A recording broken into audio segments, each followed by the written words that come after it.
Come to order. Please rise for the Pledge of Allegiance. Selectman Castanetti. I pledge allegiance to the flag of the United States of America and to the republic for which it stands, one nation, under God, indivisible, with liberty and justice for all. Good evening to the board members, to Mrs. Reed, Town Manager, and all of you here in the audience as well as at home. Ms. Reed, do we have any invited guests this evening? No invited guests this evening, correct? Thank you. That brings us to correspondence. We have a request from the Saugus American Little League. They would like a permit for canning on the dates of May 2nd, 3rd, 16th, and 17th.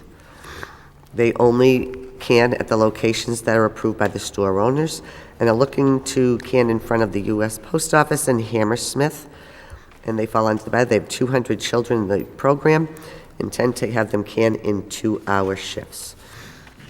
Madam Chairman? Selectman Deborah. Noting that the police have no objections, I'd make a motion to grant the request of Saugus American Little League for canning on the dates of May 2nd, 3rd, 16th, and 17th of 2014. Motion seconded by the chair. Is there further discussion? Seeing none, all those in favor say aye. Aye. Opposed, motion passes 4-0. Next on the agenda, we have the Saugus Lions Club. Request for canning on public ways in Saugus Center and at Village Park. They are requesting permission to operate the canning drive on Saturday, May 17th. This is for the Mass Eye Research from 8 a.m. to 3 p.m.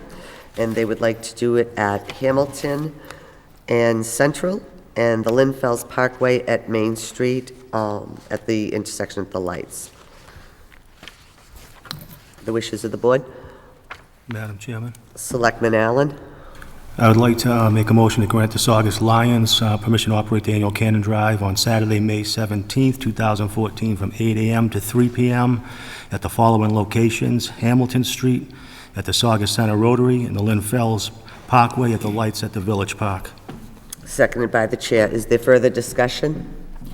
Seeing none, all those in favor say aye. Aye. Opposed, motion passes 4-0. Next on the agenda is a request from Saugus National Little League for a parade permit for opening day. On behalf of Saugus National Little League, I am requesting permission to have our annual opening day parade on Sunday, April 27th. The parade will commence at 10 a.m. at the Oaklandville School and proceed down Main Street to the Elks Field. Upon arrival at the Elks Fields, they will officially kick off the 2014 tradition. They would also like to extend an invitation to the board to participate in the parade. With the wishes of the board. Madam Chairman, I'll make a motion to approve. Selectman Castanetti moves to approve the request of Saugus National Little League, seconded by the chair. All those in favor say aye. Aye. Opposed, motion passes 5-0. Next on the agenda is the Holocaust Awareness Week, which is April 27th through May 3rd, and this would be a proclamation. What are the wishes of the board? Madam Chairman? Selectman Deborah. I'd like to make a motion to, after reading this proclamation, proclaim April 27th through May 3rd, 2014, Holocaust Awareness Week. We, the Saugus Board of Selectmen of the town of Saugus, Massachusetts, do hereby proclaim April 27th through May 3rd, 2014, Holocaust Awareness Week. Whereas President Jimmy Carter and the U.S. Congress in 1979 established the week of Yom HaShoah as the days of remembrance for the victims of the Holocaust. Whereas the Holocaust Remembrance Day, Yom HaShoah, on Monday, April 28th, commemorates the 6 million killed during the Nazi terror. And whereas the year marks the 80th anniversary of the rise of Hitler, the 76th anniversary of the Kristallnacht, Night of the Broken Glass, and the 70th anniversary of the Warsaw Ghetto Uprising and the 69th anniversary of the end of World War II. Whereas the Holocaust Center, Boston North, Inc., has planned its annual interfaith commemoration of the Holocaust on Monday, April 28, 2014, at the Peabody Veterans Memorial High School, Peabody. Whereas the Holocaust Center is asking all Holocaust survivors and their children and their grandchildren in the area to come forward and join the survivors' candle lighting ceremony. Whereas the Holocaust Center's goals are to document and preserve history, to reduce hatred, prejudice, ignorance, and indifference through education, to prevent future tragedies through the study of the universal lessons of this period, and to never forget the lessons of the contemporary genocides and the forgotten genocide of the American people.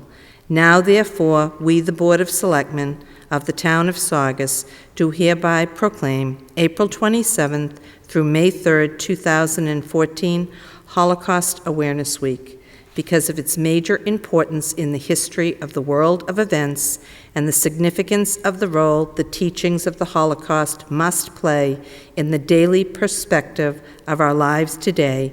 We urge the citizens of Saugus to take cognizance of this event and participate fittingly in the observance. In witness thereof, we have unto set our hand on this 8th day of April, 2014. Thank you. It's seconded by the chair. Further discussion from members of the board? Seeing none, all in favor of the motion and the proclamation say aye. Aye. Opposed, motion passes 5-0. Thank you. You're welcome. Next, we have Arbor Day and Arbor Day Week, April 21st through April 27th. That also involves a proclamation. Madam Chairman, I'll make the motion. Selectman Castanetti.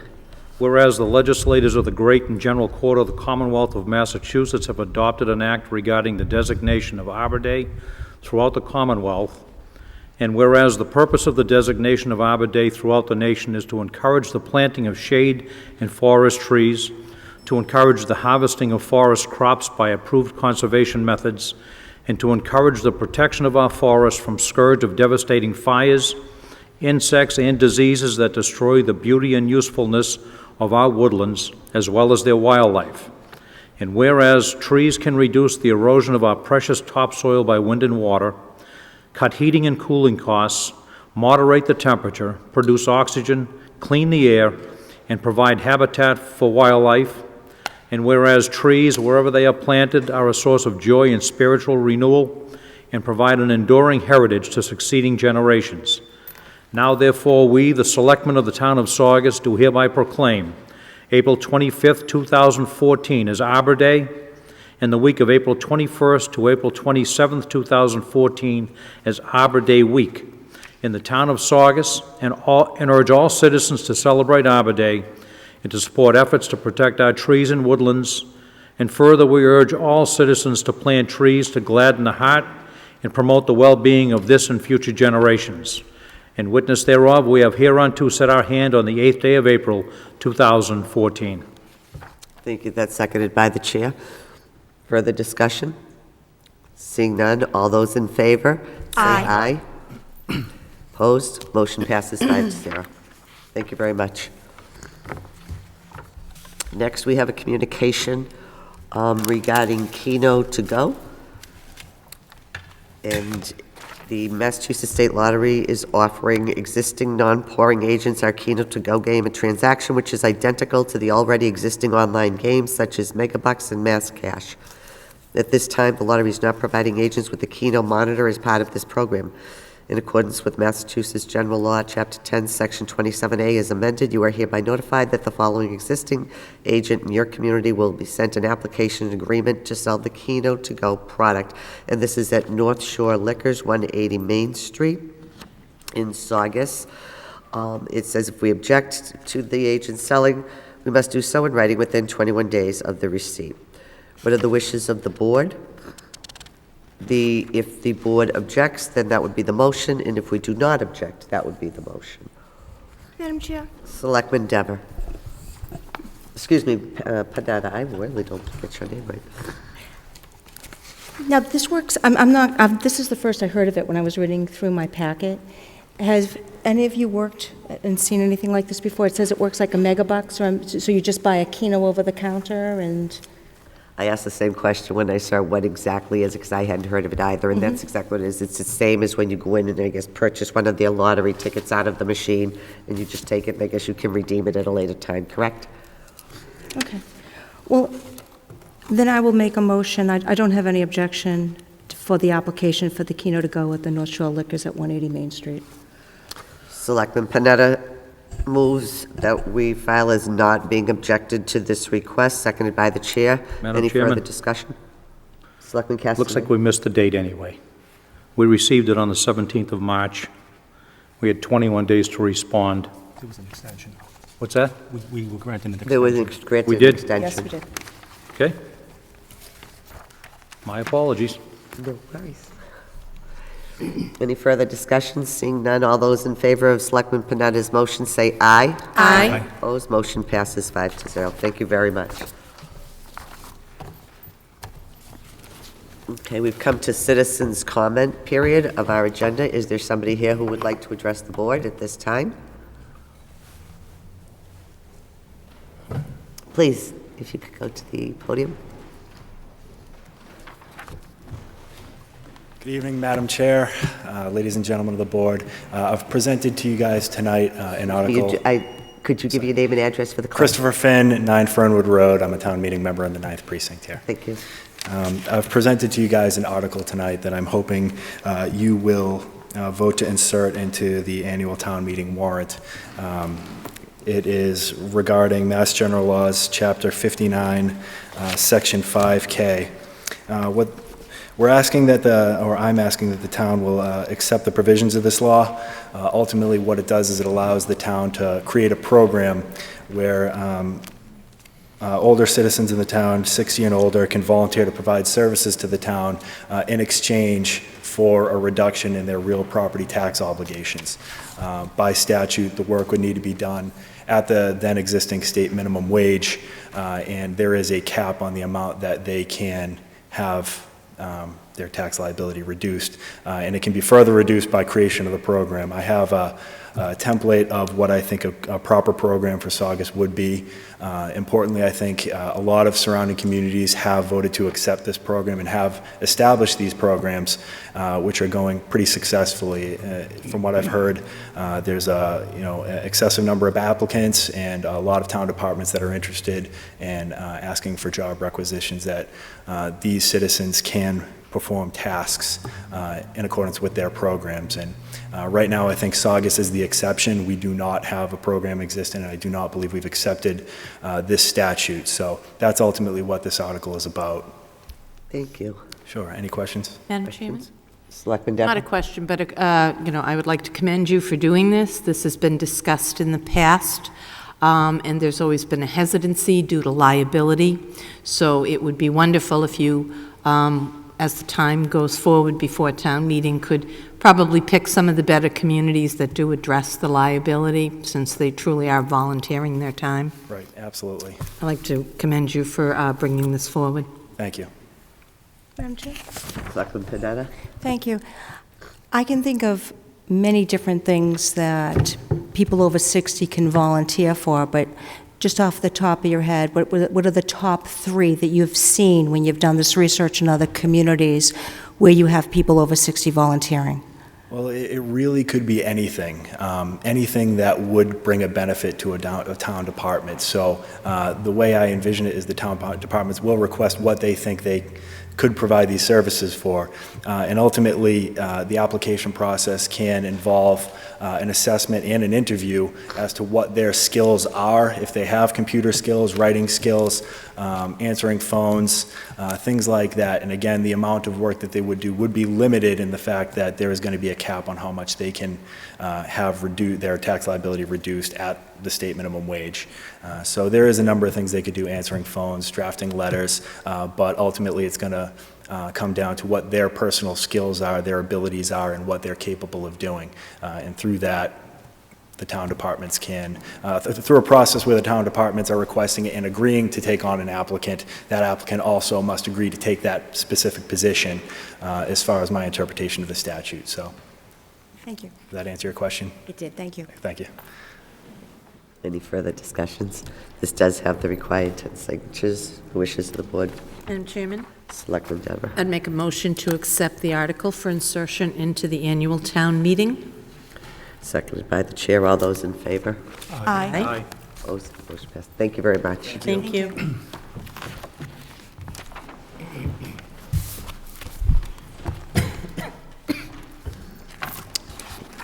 It is 7:15.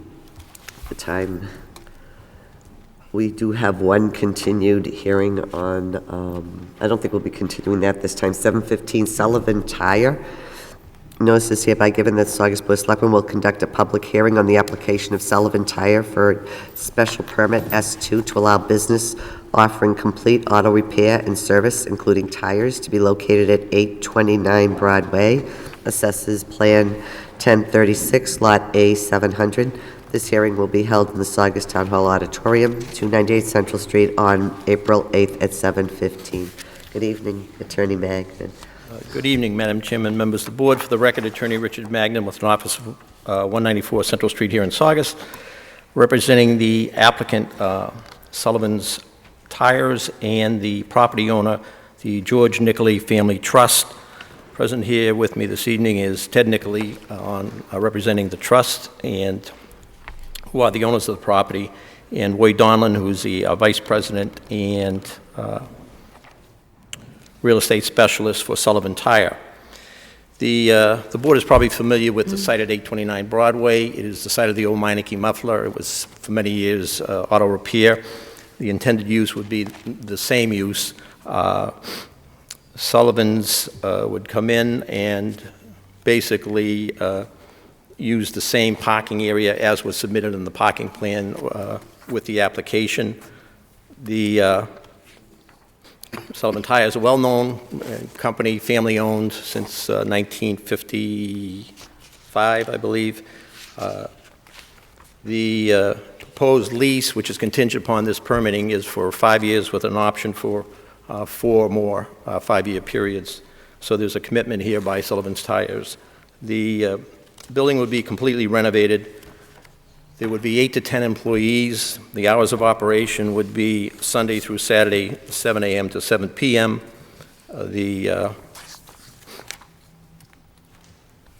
Sullivan's has presently over 1,000 employees in 5 states. I did note the department comments. I noted no objections from inspectional services, the building inspector, the Board of Health, plumbing inspector, electrical inspector, or the police department. I do note the comments from the fire department, and certainly the fire department's concerns have got to be addressed. The applicant who saw the fire department's comments, I think just Monday, would like to reserve the right to have a dialogue with the fire department on how much is needed, where it's needed, so that Deputy Chief Newberry's specific items we ask would be subject to conversation, but this board can certainly say no permit granted unless the fire department is satisfied. You can't get a building permit anyway unless the fire department signs off. So we're cognizant of that, and we want to speak to the fire department about that, but nothing can be done without the fire department sign off. With that, I defer to questions to either myself or to Ted Nicoli or to Roy Donlin. Thank you very much. Questions from members of the board? Madam Chair? Selectman Panetta? This is just a comment, it's not really a question. I'm just glad to see the old Meineke location, that they're finding a like use for that location, because it's been vacant for quite some time, and I'm sure it was a hardship on the family, so that was just a comment. Thank you. Thank you. Any further comments, questions? Okay. Seeing none, this is a public hearing. Is anybody here to speak in favor or opposed to this application? Okay. Seeing none, what are the wishes of the board? Madam Chairman, I'll make a motion to close the public hearing. Selectman Castanetti moves to close the public hearing, seconded by the chair. All those in favor? Aye. Aye. Madam Chairman, I'll make a motion to grant Sullivan Tire a special permit S2 to allow business offering complete auto repair and service, including tires, to be located at 829 Broadway, Assessors Plan 1036, Lot A-700, with hours on Sunday through Saturday, 7 to 7, as long as they reach an agreement with the fire department, satisfactory agreement with the fire department. That is seconded by the chair. Any further discussion? Seeing none, Wendy, would you call the roll? Mr. Allen? Yes. Mr. Castanetti? Yes. Ms. Dever? Yes. Ms. Panetta? Yes. Ms. Biella? Yes. Thank you so much. Good luck. Best of luck to you. Good night. We have 5 minutes until our next public hearing is scheduled. Madam Chairman, would you like to continue accepting some of the articles for the annual town meeting? Absolutely. Here. Oh, you have more of them here? They're all together. Are these the same? Okay, Could I just have my sticky? sure. Oh, these are the same ones I have in my folder. Okay, great, thanks. Okay. These are from the town manager. Were you planning on presenting these yourself, Mr. Crabtree? Which one? I'm sorry, I don't know which ones you have. I think there's there's a few different sets of the zoning ones that have been presented through my office, and then also the general articles that Right. are submitted annually, that some of them get IP'd and some of them are there for, within there or there, in case we need them during town meeting. I'll just go right down them, is what you're saying? Sure, that'd be Okay. great. Okay, I'm going to take this one first. It's not the town manager's. Okay. Okay. We have an article for 2014 annual Saugus Town Meeting to see if the Saugus Town Meeting will vote to adopt the following resolution. Resolved that the Saugus Town Meeting hereby recognizes that Saugus High School has exceeded its useful life, that said building, 1, does not provide Saugus students with a learning environment that has modern fire and security systems, lacks properly designed and located learning environments for all students, lacks modern science and technology classrooms, has outdated electrical, HVAC, and mechanical systems, has a roof system that has exceeded its life expectancy, is not ADA compliant, is an ongoing drain on taxpayer dollars for energy and repair. We therefore wish our vote to convey to our selectmen, our school committee, and our representatives in the Massachusetts legislature that we will fully support the current effort to replace this structure, and that we stand ready to be called into session to act upon a funding request to conduct the necessary feasibility study associated with an invitation from the Massachusetts School Building Authority in response to the recently filed statement of interest by the town of Saugus. Madam Chairman? Selectman Dever? I'd like to offer a motion to accept that article submitted by the town meeting member from Precinct 10. I believe all the school committee and members of the Board of Selectmen have been signatories to that. And I think it provides a nice, clear direction if a decision is granted in our favor to go back into town meeting to take the next step. Seconded by the chair. Is there further discussion? Seeing none, all those in favor? Aye. Motion passes 5-0. Okay, I'm going to let you read them because I sound horrible. Thank you. Madam Chairman, with all due respect, if the manager would allow me to just identify, because these are quite lengthy. That'd be great. And just if I could give one minute just to sort of elaborate through you, Madam Chairman, on the last article. I think to give a bigger context. Which one is it, so when I get to The it? one on the high school. The one in the high school, because I think probably for us, we're so intimately involved in this meeting on it that the public may not understand, but that, as you spoke about, that was initiated by some of the town meeting members that were participated in the SOI process of us putting together an SOI, the Board of Selectmen jointly with the school committee superintendent, as well as the Representative Wong and many others. In the context of that is, I think that the town meeting wants to be able to take a vote to be proactive, to say that the SOI, which is a statement of interest, of us pursuing to have a full renovation of the current high school or a brand-new high school built, which goes through the Massachusetts School Building Authority, where they, if they accept our petition, they would come out and do a feasibility and then make, as we did with the Belmonte, would do a matching of a certain percentage of 50 or so or more percent, depending on what type of design that we have.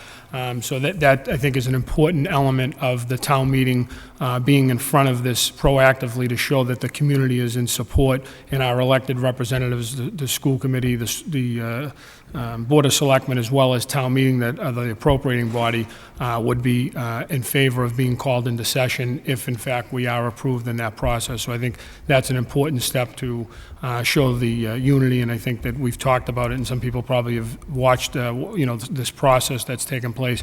But I think this is a really a great place to be with the board, as well as the school committee and all the appointed officials and elected officials being on the same page of what the needs are and the priorities for Saugus. So I think that that's, just important to give a context to some people that might not have not followed the entire process. Thank you very much, because I think we couldn't agree with you more, that all of us feel very strongly. We've all attended the meetings. We have been closely monitoring the goings-on.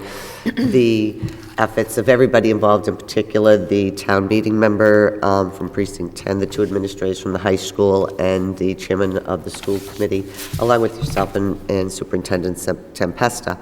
I think it's pretty neat to see so many people get behind this effort. I think the more people that get behind it, the more likely we are to succeed in this. And I think it's just, I think that the part that I think is important that people may not realize, but officially or unofficially, this is a priority that the board and the school committee, as well as administration, has put, as well as town meeting and other elected officials, as a priority for the town. And I think that that's an important collaborative effort that that I think is new, and it's phenomenal to see everybody working in the same direction. Great, thank you. Okay. Next on the agenda is the 7:25 public hearing. Notice is hereby given that the Saugus Board of Selectmen will conduct a public hearing on the application of Trim Car Service Center USA, Inc., Salem Turnpike 63 LLC, for modification of special permit S2, voted 6/28/2011, for allowing light manufacturing of and repair and servicing of tank trailers to be located at 63 Salem Turnpike, Assessors Plan 2035, Lot A16. This hearing will be held in the Saugus Town Hall Auditorium, 298 Central Street, on April 8th at 7:25 p.m. Good evening. Good evening. Thank you, Madam Chairman, members of the board. Again, for the record, Attorney Richard Magnan with an office at 194 Central Street here in Saugus, representing the property owner, Salem Turnpike 63 LLC. Managing member is Michael Marullo. The proposed tenant is Tremcar. With me here this evening is Daniel Tremblay, Vice President of Tremcar.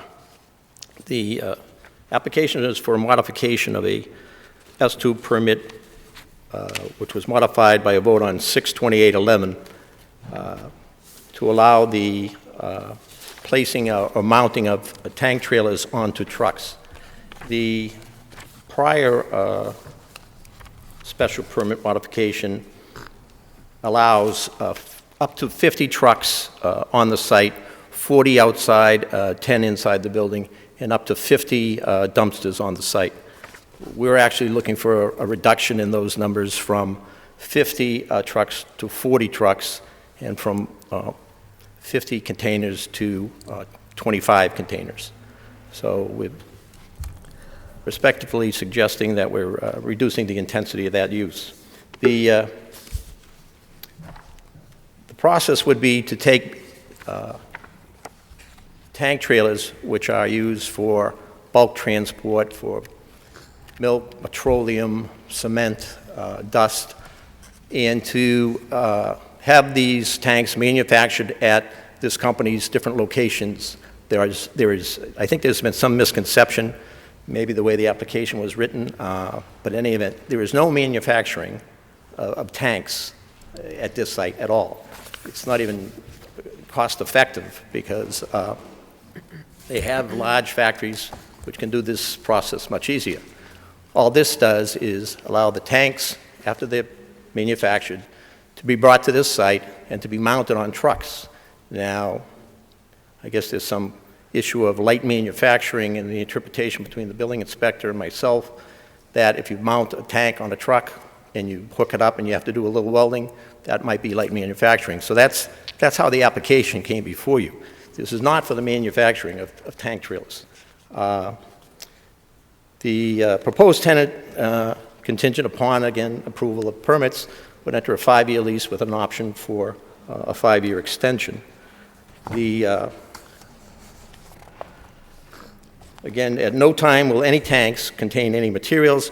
Again, as a practical matter, if you're welding a tank, you can't have any kind of material in that tank. All work is to be done inside the existing building. The only thing would be the trucks and trailers would be parked outside until such time as a tank is going to be mounted on them. They'll be driven into the building, and all the work will be done there. The Tremcar recently bought a business which does this work in Malden, Boston Steel. And it's their intention to just extend their business beyond Boston Steel and their Malden location, which I will point out to you is beside a school and an apartment building. They would employ up to 30 people. The truck numbers would vary in the slow periods of business from 1 or 2 to max maybe 40. So that's why we asked for the 40. Max of what? 40. Right. The amount of traffic, I noticed the comment from the police department. Besides the up to 30 employees coming in and out, there might be 3 to 5 trucks in a day at most, because you have a large tank trailer produced, you're going to mount it on there. They're not coming and going, as was perhaps the prior use when you had easy disposal. Capital Waste was coming in and out with dump trucks. The septic system comment by the Board of Health. The septic system was just inspected as part of the due diligence of the tenant for the proposed lease. Septic system was inspected, tested, is fine. Also, as part of the due diligence on the part of the tenant, there was a 21E done on the property. The 21E was fine. So, again, with the current use, potential use being more intensive than the proposed use, we would respectfully suggest to you that this mounting of tank trucks on trailers or trucks should be acceptable to, that location. So, with that, I would defer again to questions from the board to myself or Mr. Tremblay. Members of the board, any questions? Selectman Allen? Do they do replacement of the tanks on the trucks, or would a truck come in that's already been used and they dismantle it, and then put on a new tank? Name and address. Daniel Tremblay with Tremcar, Vice President and owner of the company. Can you please repeat the question, sir? Yeah, the question is do you, when you replace a tank, do you dismantle an existing tank in order to replace the tank? We normally dismantle tanks when the trucks are getting old. So it's the trucks wear out much faster than a tank. Normally, the lifespan of a tank is about 20 years or so. So a truck is somewhere about 7 to 10 years. So yes, we do dismantle some truck, a few per years, to put the old tank on the new truck. Okay, so just to follow up on that question, if you, on the existing truck, if it had petroleum that was in that tank, how do you remove that before you dismantle it?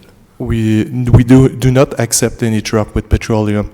The problem is the health and safety issue for people, especially if we have to weld on the tank. So we do not accept it. So we ask the customer to go and have the tank washed at a certified location. Thank you. Further questions? Yeah, Madam Chairman, Selectman Cassidy? Attorney Magnan, you mentioned that there'd be a few trucks a day using Ballard Street. Oh, that's a good point. Yeah, that, I'm a little No, concerned about that. absolutely no intention or use, and would gladly accept a prohibition of using Ballard Street. It's just 107 to the main highway. Yeah, we No get a plan, lot of intention. complaints from the neighbors on Ballard Street now. Understood, and I that. should have mentioned that. We have no intention, and that prohibition is fine with us. Okay. Madam Chair? Selectman Panetta? I do have a letter from the Saugus River Watershed Council who saw this advertised and would like to comment on it. Unfortunately, I received it at 5 and I emailed it out to you folks, so maybe you want to take a look? Sure. Okay. Sorry.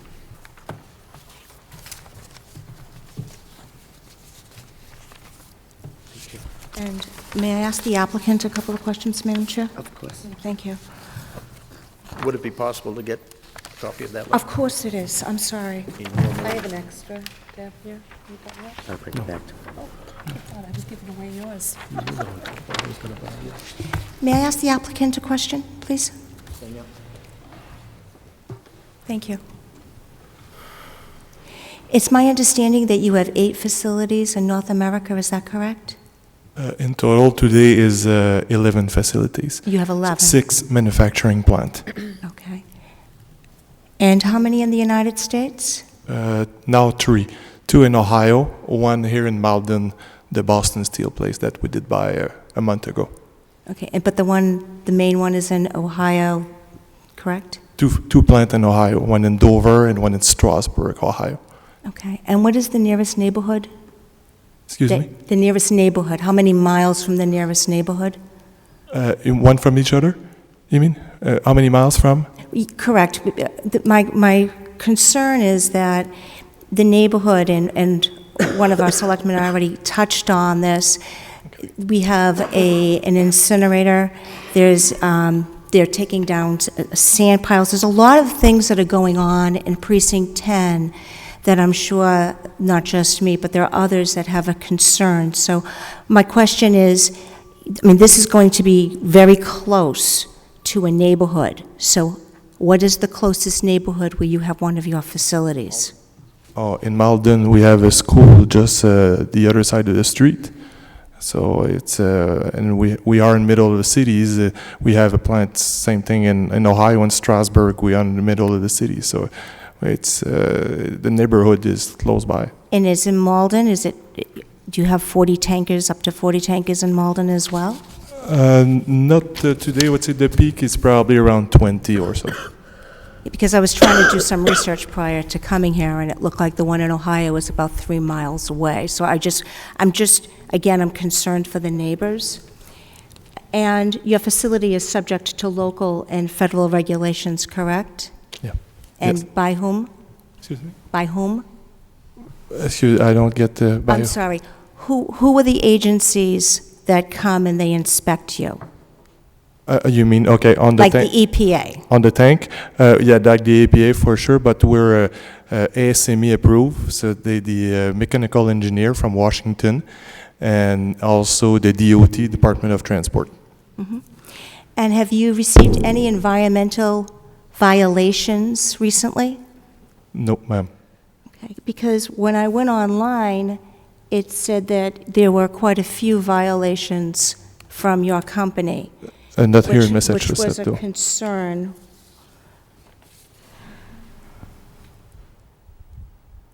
So if you go straight online and you go right onto your Google website, it shows that even over the past couple of quarters, there were violations. So you're saying that that's wrong? What do you mean by violations exactly? It just said that there were violations that were in your place in Ohio. Oh, you mean Ohio, sorry. Ohio was a service center in Strasburg, and we're there since 2004. There's some issues going on that we deal with the EPA and the city to improve the health and safety of everybody right now. And the one that I looked at online said it was just recently, that, like the past 2 quarters, you've had violations. You're saying that they're all cleared up? For sure, we did a lot of changes on the production out there since a few months. And also the Ohio plant is a plant, first of all, it's a bit different. And we have a paint shop there, which with the EPA, if you'd use paint, is totally different, which it's not the case here in Malden or in Saugus, you know. So the EPA, I know we had paint shop issue there, but it's in negotiation still today. So I don't know exactly the status as what it was 6 months ago, 3 months, and now, you know, that's a totally different type of operation than what we're looking for here. Malden is doing no paint at all, and so is Saugus will not be doing painting at all either. Well, thank you. I'm just, the neighborhood, we have the Resco, we have the sand piles, we have a densely populated neighborhood there, so you can see where the concerns are coming from, so thank you. I understand. Further comments from members of the board? Further questions?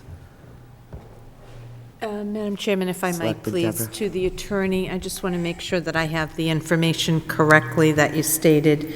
So at the current time, the request is to modify the special permit for up to 40 vehicles.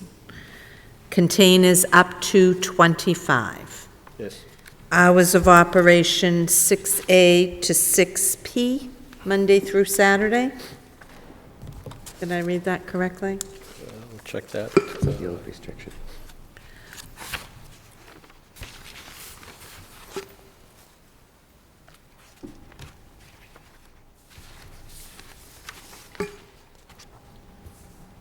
Days and hours of operation, Monday through Saturday, 6 a.m. to 6 p.m.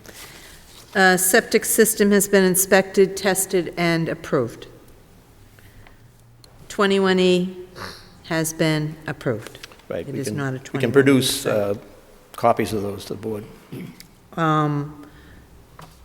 Will not use Ballard Street, will use Route 107. Repairs will be done, or mounting will be done inside the building, All work done in the building. and tanks will be empty. Empty. So I did hear you correctly? Yes. Thank you. Further discussion?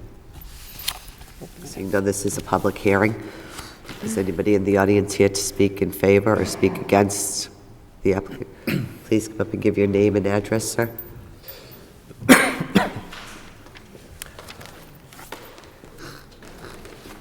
Madam Chairman, Peter Manoogian, I'm here as town meeting member from Precinct 10.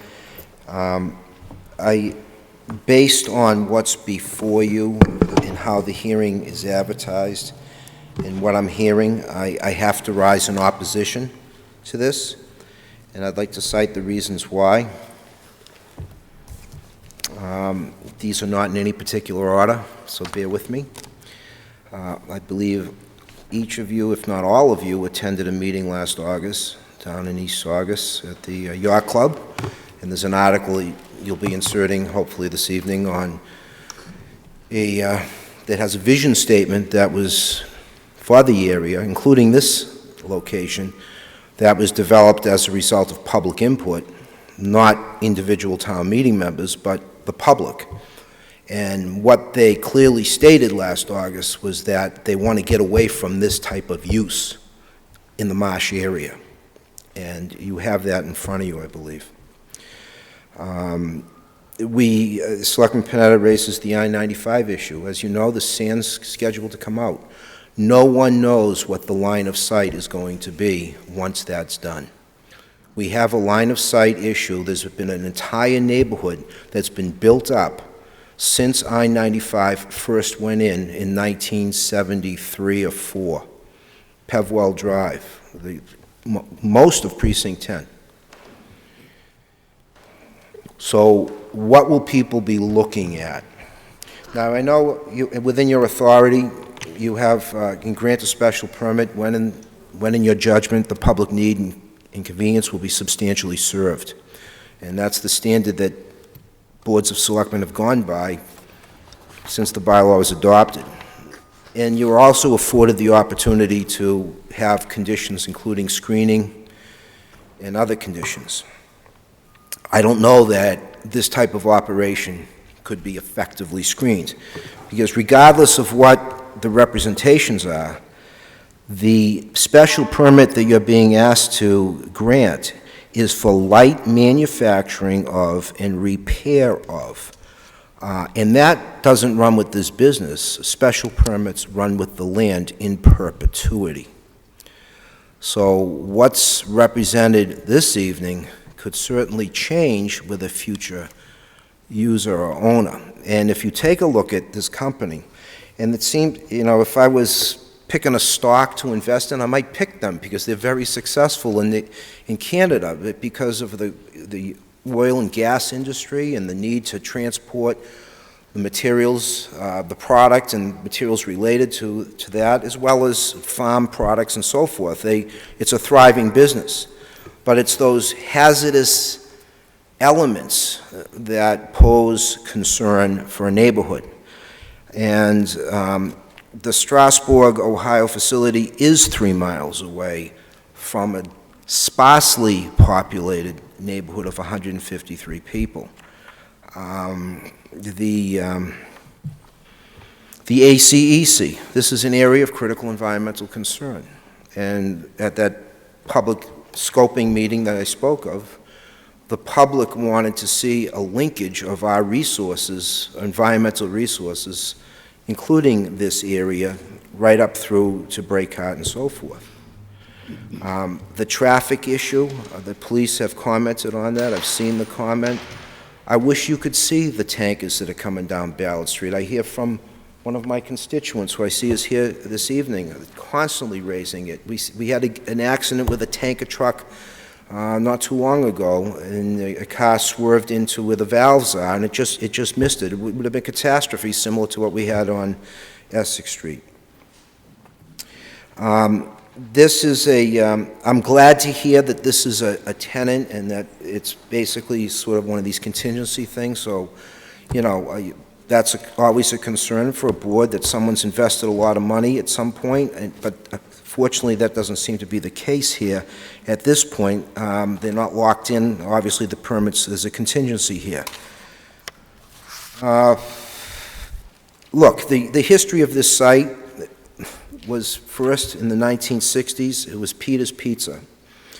Then it became Gannon Oil, the storage of oil trucks.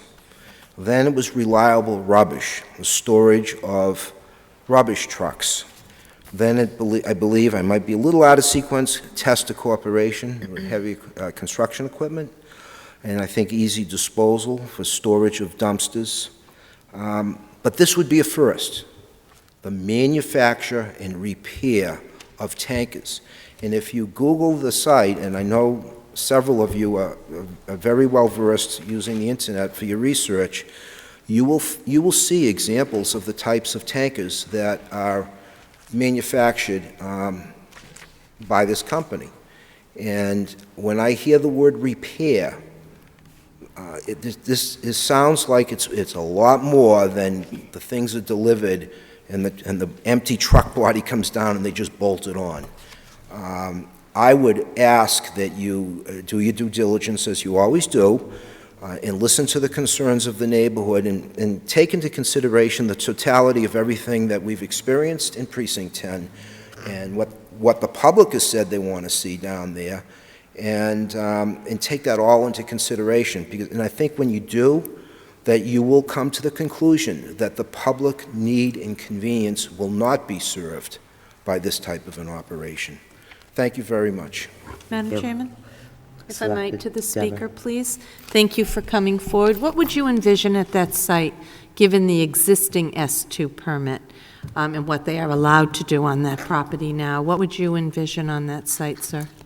Well, thank you for that question, Mrs. Deva, because there's been court cases about that very question, and that very question was addressed by the courts, and it was stated that the place should be properly screened and properly fenced, and there should not be any site issues, there should not be any visual intrusions into the neighborhood, and it should be closely monitored.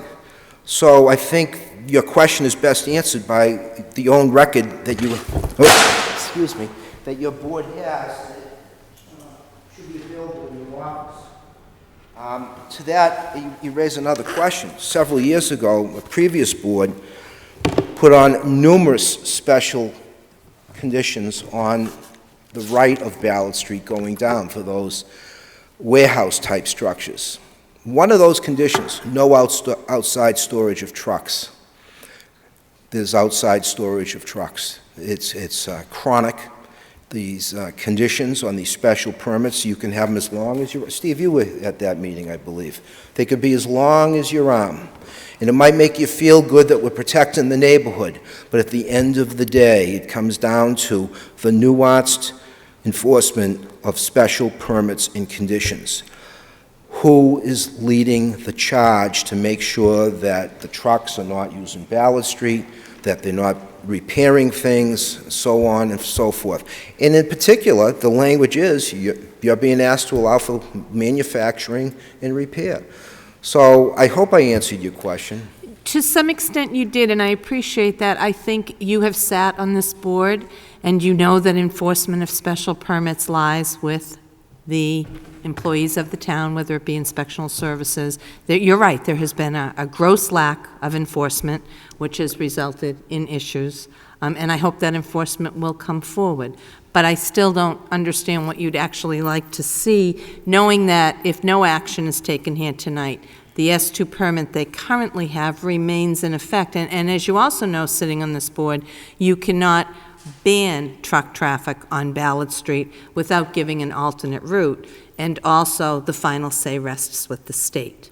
So there are things that we are capable of doing, and there are things we are not. Well, But if you're looking for screening and enforcement, and no visual occlusion into the neighborhood, what would you see as a better use of that site?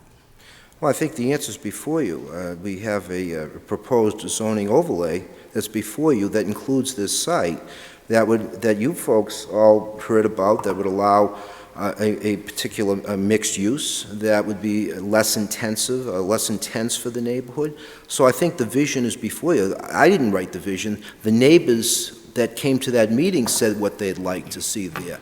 When the state adopted the area of critical environmental concern, they answered your question. When Saugus River Watershed puts forth their comments and their concern about what goes into the estuaries, they're telling you their vision.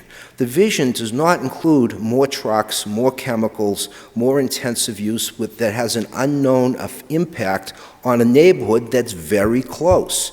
So I think that it shouldn't be a Hobson's choice. It's more about what are the possibilities based on what this town is trying to do proactively with overlay zoning and so forth. So, and I do appreciate, Madam Chairman, through you, your responses, but again, we have to understand that it is a privately owned piece of property, and although we would love to see mixed zoning and all of the things that Waterfront Overlay District offers, what we have in front of us tonight is a privately owned piece of property with an existing S2 permit that allows them to function under that permit. As you know, it goes with the land.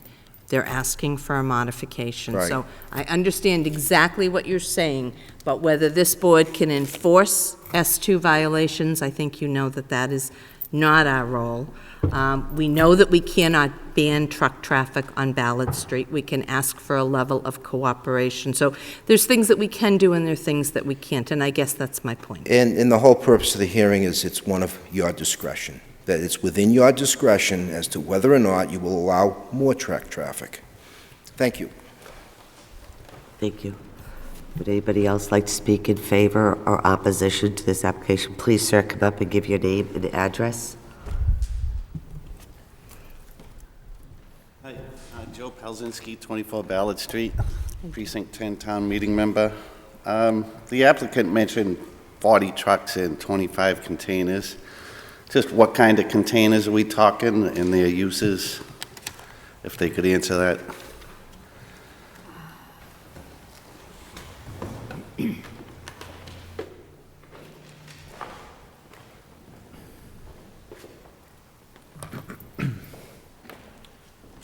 Thank you, Madam Chairman. These dumpsters would be the same dumpsters that were allowed by the prior S2 permit, up to 40 that were used by Capital Waste Easy Disposal. They're empty dumpsters. They're stored there when they're not in use. So there would be a reduction of the currently allowed 40 dumpsters to just 25 in a corner to the left that is shown on the plan to the left of the building.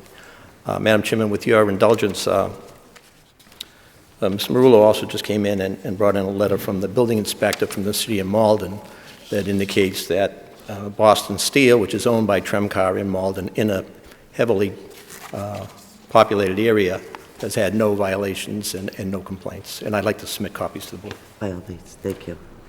Madam Chairman? Selectman Dever? Attorney Magnum, I think the question relates to the trucks.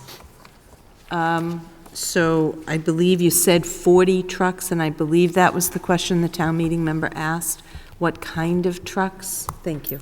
These are truck trailers where, and I kept hearing the word manufactured. There is no, and this prohibition can be in any vote of this board, there is no manufacturing of any tanks at this location. I don't know why that's repeated, that there is, but there is no manufacturing of any tanks at this location. The tanks are manufactured elsewhere, they're brought to this location, and they're mounted on trucks. Various size trucks, but trucks, some smaller, some larger, some are very large, but that's the nature of this business. So, Madam Chairman, are we speaking tanks versus trucks? 40 tanks? It's just trucks without anything on the back. Okay. And then they would drive into the building and Thank you. they put the tank on the truck. All right, thank you. Attorney Magnin, the concern I have is that you have stated that you seem to have some disagreement on the language. Attorney Magnin?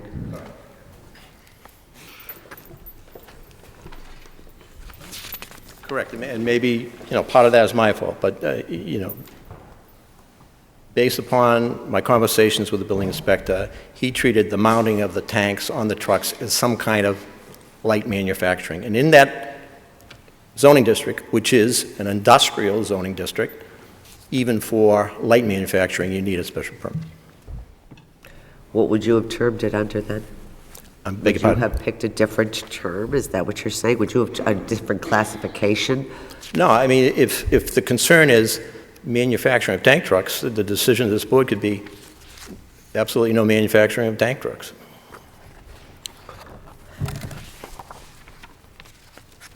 Because I have a concern with that language, and not for this particular business. You're stating that this is not the case with this individual, and that the language does not really match the proposals, Right. correct? Correct. But because an S2 permit does go with the land, I have a concern with the language being in here Right. on the modification request. But certainly, if the board can say the condition is no manufacturing, Exactly. that would do it. And any other conditions? Landscaping?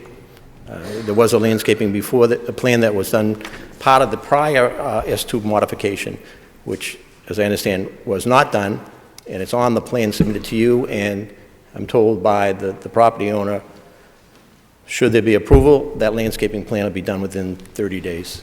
It would be what? 30 days that plan would be completed.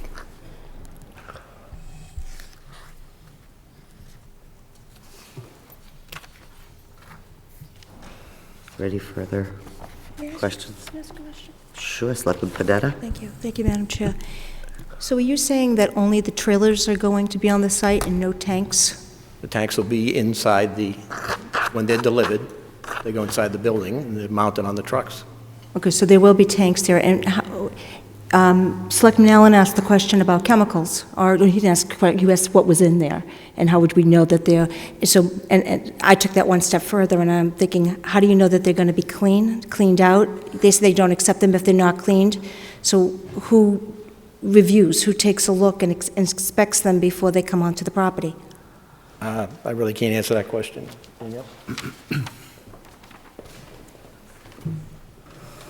In the chemical industry, because of the hazardous material being hauled in those kind of tank trailers, we always ask to have kind of a certificate of who wash the tank and for a specialized washing facility, because it's too dangerous for us, to send somebody inside or just welding on tank. So we don't touch a tank if we don't have a certificate. And we don't wash the tank ourselves because you have to be specialist with special, washing components to do that kind of things. And there's some hundreds of washing facility approved in the United States that we use everywhere. Can I ask one more question? Of course. Thank you. So we received from Attorney Magnan the copy of Malden, and how long has the Malden been in place? Remcar bought Malden in the spring, but Boston Steel has been in place for, I don't know, many, many years. But what we have in front of us is Malden with the notary stamp. So when did you say that was? I'm sorry? Probably spring of this year. Spring of this year. Okay, so this is relatively new, so they shouldn't have any issues, I would hope. And when we were talking about, when I mentioned the violations before, because I never heard of the company before, that's the reason why I did a little bit of research. But when I saw over the past 3 years, and again, this is the site in Ohio, this isn't the Malden site, this is the one that's in Strasburg, Ohio, and it said for the 2 quarters within the last 3 years, it was the Resource Conservation and Recovery Act violations, because the applicant asked what violations. I mean, if he has more information, I just have concern.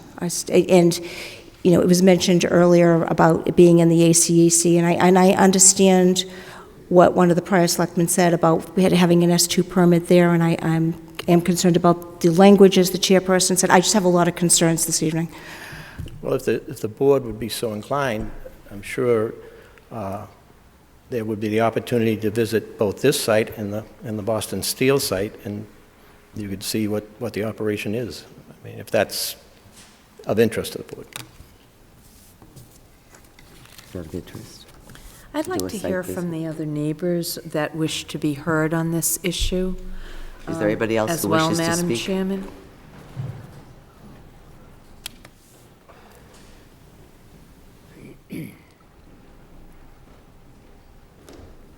Rick Fell, 32 Bayview Road. My property actually overlooks the particular piece of property. My question is that I'm concerned that we currently have a permit for 40 dumpsters on that property, and we're going to reduce that permit to 20 dumpsters. 25. Okay, 25 dumpsters. What's the relationship between the dumpsters and the tanks? Are we going to be operating 2 different businesses on this location? Madam Chairman, if I could, the previous Board of Selectmen, in April 4th of 2011, modified the special permit, and the vote was taken. They allowed the special permit with a number of restrictions. That is what it's in effect today. Now, they allowed a minimum of 50 containers to be on that property.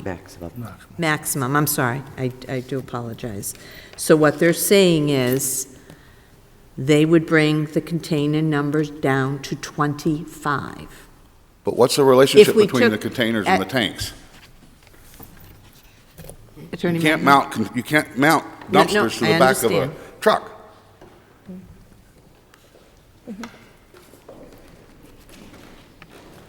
There is no painting of any kind at this location, so.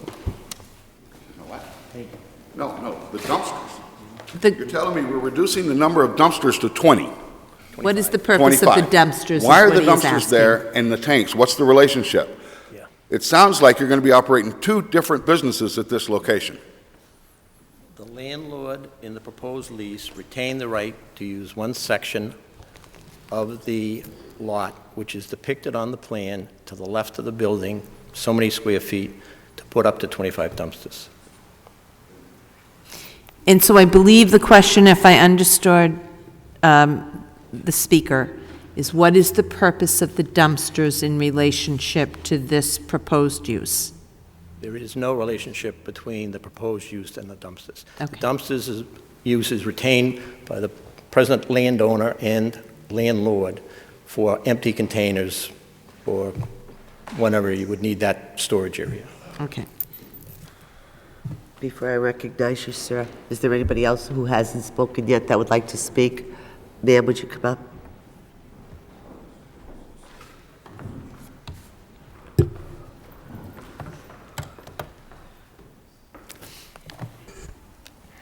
Good evening. Good evening. If you bear with me a few minutes. Excuse me, your name and address? Oh, sorry. Pamela Harris, 24 Pevwell Drive in Saugus. I'm actually a resident my whole life. I'm down in Precinct 10, so as you can see, this is kind of near and dear to me, as well as it should be of interest to everybody within the town. At this point, before I even begin, I'd like to say that I hope that every selectman on this board will deny the modification. That's just the way I feel now before I start giving the reasons why, and again at the end. I feel that coming in the last moment, just finding out about this, that this certainly is not a facility in how we want this area to be developed, especially in light of the economic development plan that's taking place now within the town. I thought, and I thought a lot of the residents in this town started to envision some, businesses down there that would be conducive to a residential area.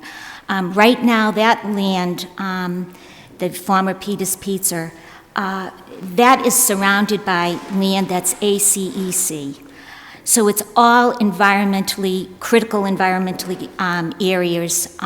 It's all part of Rumney Marsh.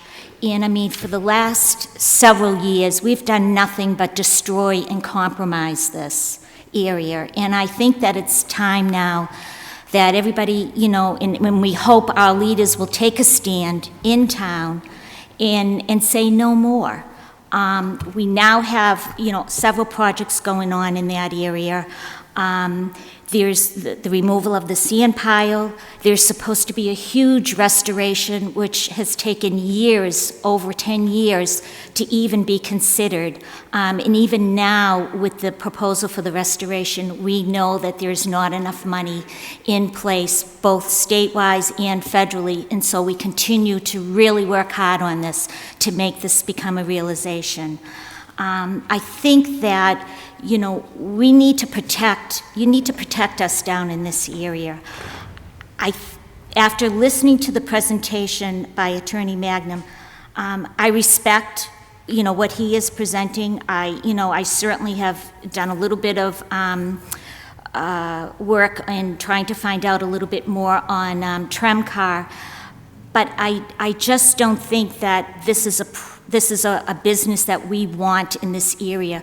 Right off the bat, there seems to be a lot of changes in even within the permits and the verbiage of what they're requesting now versus what is in their permits actually. So at the very least, to make a clear cut, I think they should go back to the drawing table and come with a plan that everybody is in agreement of, that we all know what they're going to do, and there's no guesswork and no last-minute modifications, put upon you to rewrite. And because when you do it, and you do it on the spur of the moment and don't take the time, that's where the problems start. And we all know that this particular area is just one of probably the biggest problem areas in the whole town. I'm also concerned with the trucking and the traffic issue. I appreciate that they will not use Ballard Street, but now we're talking about tankers going up and down 107.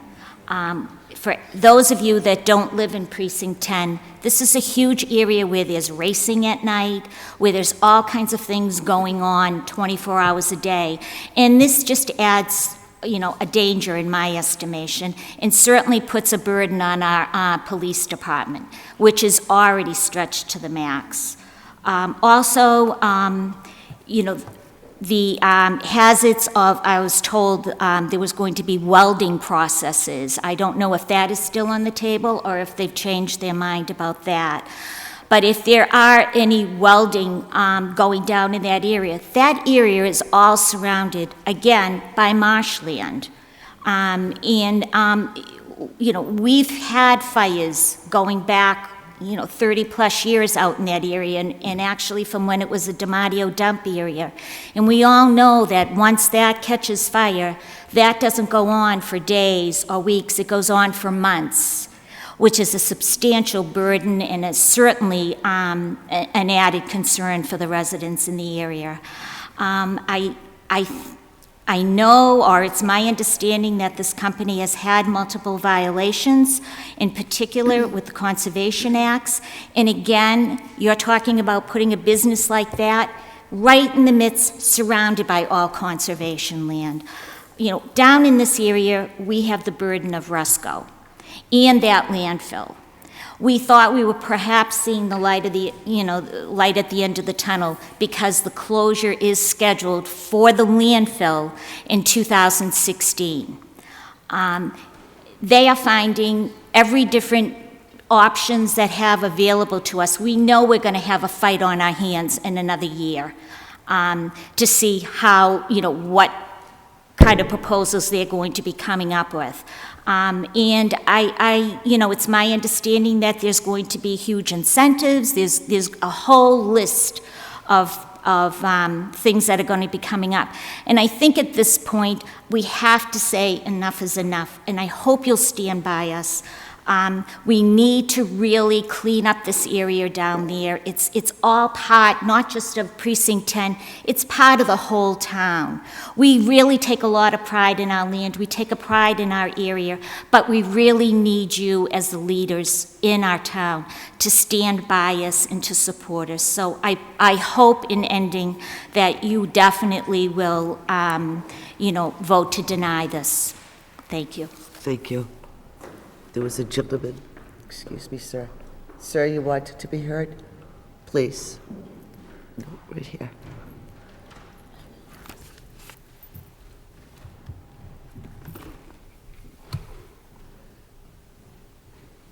Is that it? My name's Michael Gliona, 5 Ballard Street, Saugus, Mass. I've lived on this address for my life. I've seen many of these boards say, yeah, we can't use Ballard Street, but yet we still have the trucks. We have an agreement with Resco for the trash trucks. No one enforces it. We have an agreement with the GSE company down there that does refrigeration. He's not supposed to have stuff outside. He has it. The board before this granted permits down there for buildings to be put up, and they're still vacant. When the Iorio owned the piece of property, he did all his work down there. So I don't know how it even cleared the EP, because they dumped antifreeze in the back, oil. Now, I know Testa Construction did the same thing. You put in another disposal company in there that wants to weld and do repairs. There was no problem with that. Now you want to put a company that's going to mount tanks and repair tanks down there. Am I right, attorney? They're going to repair them too? They are going to repair them. Now, these tanks have already had chemicals in them. You're going to clean them out, bring them down there, and redo them? That's exactly what the owner has stated they would do. They would be cleaned off-site at a certified location. That certification would come with the tank. I believe that's what they stated. That's what they say. Right. But once again, that's what they say. They're not going to use Ballard Street. I can tell you the town of Saugus, back in 1978, did a study on the gas tankers coming up Ballard Street from 6:30 p.m. to 6:30 a.m., 12 hours, 11 gas tankers.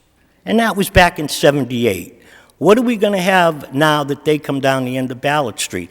And you're not going to stand there or sit there and tell me that they're not going to use Ballard Street.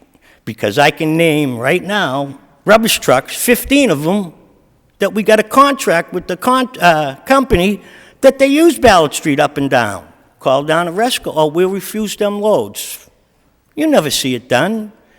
And it's tired. Now you're gonna have the big dig with the sands, and you're gonna have these dump trailers running 12 hours a day, 6 days a week.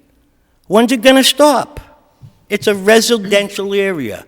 Tell your state representative to take the weight limit off the Beldenby Bridge so these overweight trucks can go over into Lynn and stay off Ballard Street, because that's why they come up Ballard Street.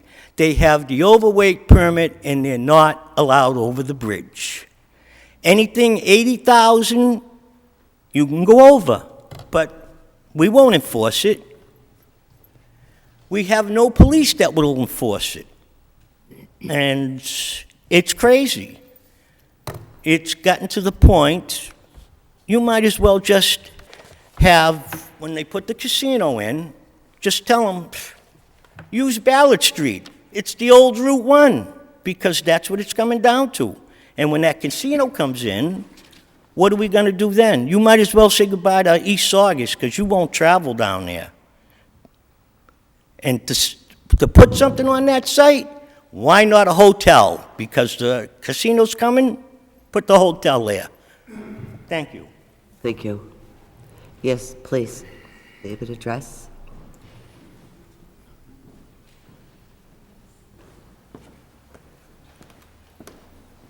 Thank you, Madam Chairman. Good evening, board members. My name is Mike Serino, 54 Gates Road.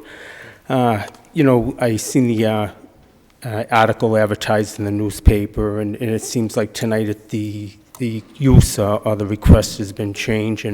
But I'd just like to touch on the issue of the S2 permit that we issued a couple years ago regarding the dumpsters and the storage of dumpsters in rubbish trucks.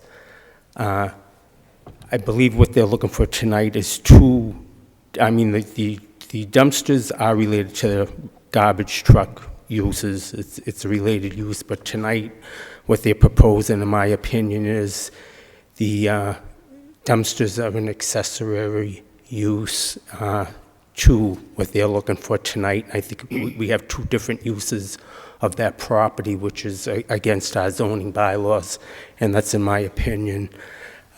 You know, the neighborhood's been through a lot down there. We're all concerned about the noise and the odor from what's going to come into that facility.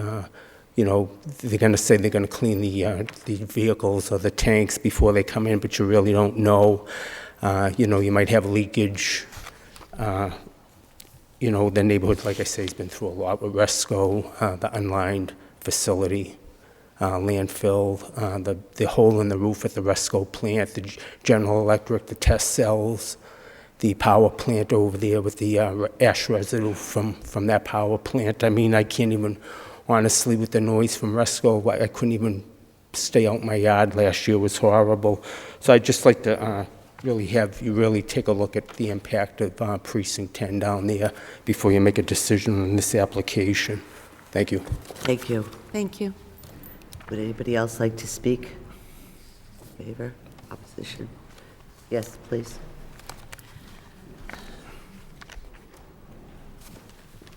Thank you, Madam Chairman, for letting me rise again. Peter Milligan, Precinct 10. Mr. Fail from Bayview Ave raises an excellent point. And indeed, you know, I have the zoning bylaw in front of me. You can only have one principal use on a lot, and there are accessory uses such as tool sheds, swimming pools, garage for storage of vehicles, accessory manufacturing use of light manufacturing nature, incidental to permitted use.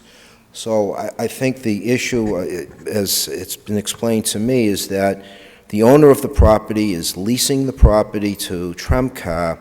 Tremcar's business is of an entirely different nature than the dumpster business. So you're allowing, the request is to allow two principal uses on one lot.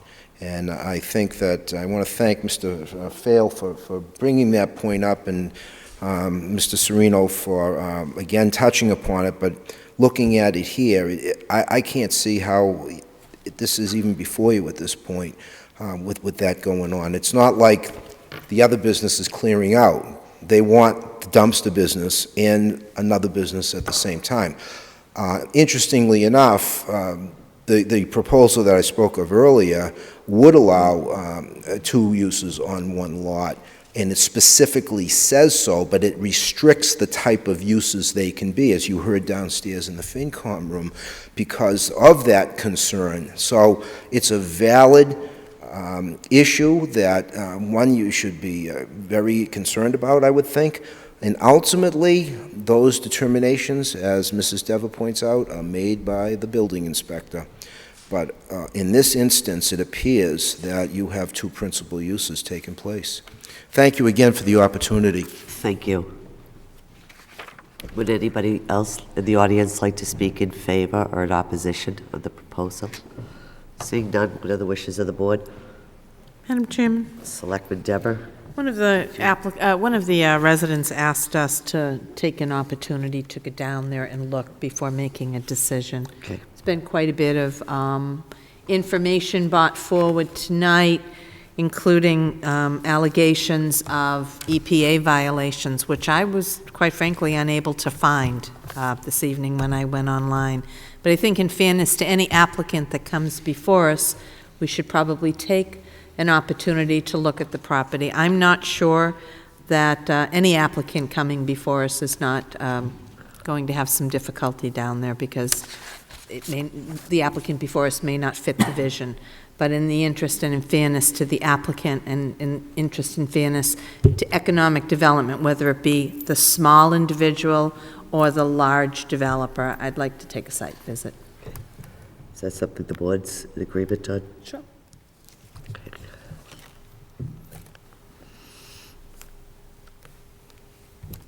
Does this Saturday work for you folks, the 12th? The 12th work for you? Yes, 9 a.m.? Sure, let me find out from the other board members. Does that work for you, Attorney Magnin? A site visit on Saturday morning at 9 a.m.? That'll be great. Thanks. Does that work for you, Paul? That's fine. Okay. Steve? I'm putting it in my calendar right now. Okay, so you will make a motion to continue the I'd meeting. make a motion to continue this hearing until our next scheduled board meeting. I'm sorry, I did not bring my calendar. 22nd. The 22nd, and we will have a site visit Saturday morning at 9 a.m. Thank you. Thank you. Thank you all for coming out this evening. Thank you very much. You can certainly come down. I don't see any reason why they would exclude you, Mr. Magnin. Certainly that's fine, right? Sure. Sure. Thank you, Mr. Cleona. And Madam Chairman, before we move on to the next public hearing, I know an awful lot of people were approached in Precinct 10 regarding this hearing, and we got some calls about misinformation. So again, I appreciate you reaching out to us and verifying what you're being told and verifying what we are able to do and not do. So for all of you who called, I appreciate it. I'm sorry if you got misinformation, and I hope this evening you got clear information. So thank you.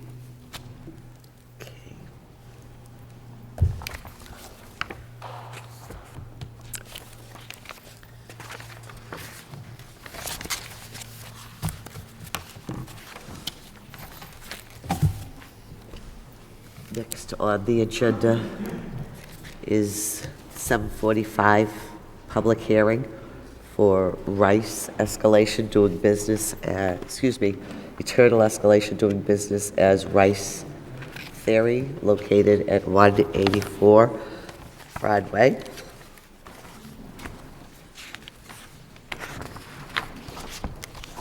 Is the applicant here?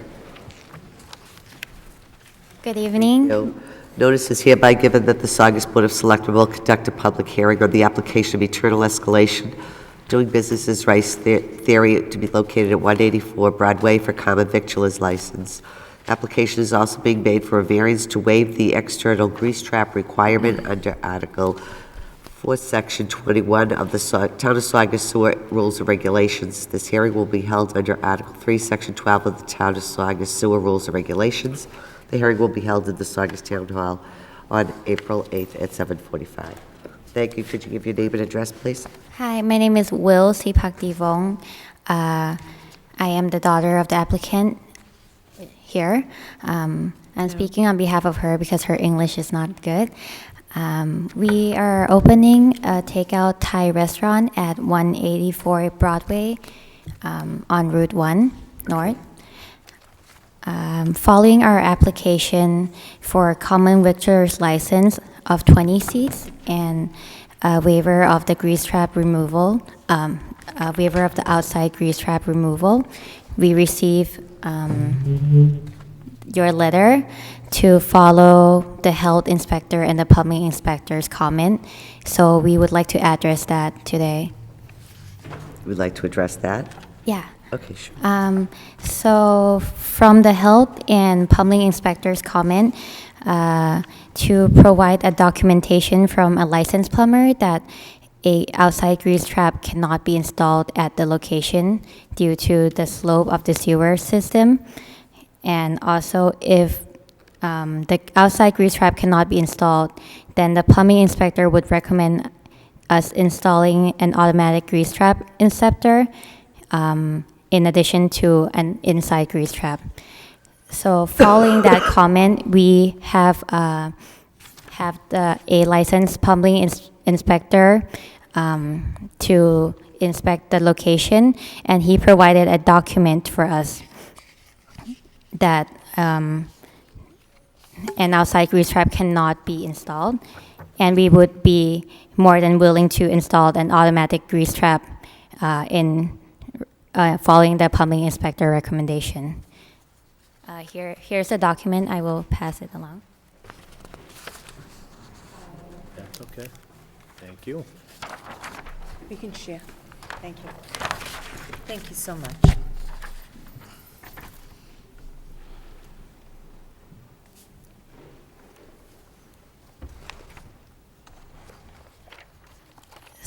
So from the document, Ruby Plumbing and Heating LLC inspected the location because the location is located at the last unit of the plaza, and because the sewer has to pass through all the other unit until and there is not enough slope for us to install an outside grease trap, we are more than willing to install an automatic grease trap. That is actually more effective with the new technology that helps remove grease and oil automatically and recycle it in a separate container.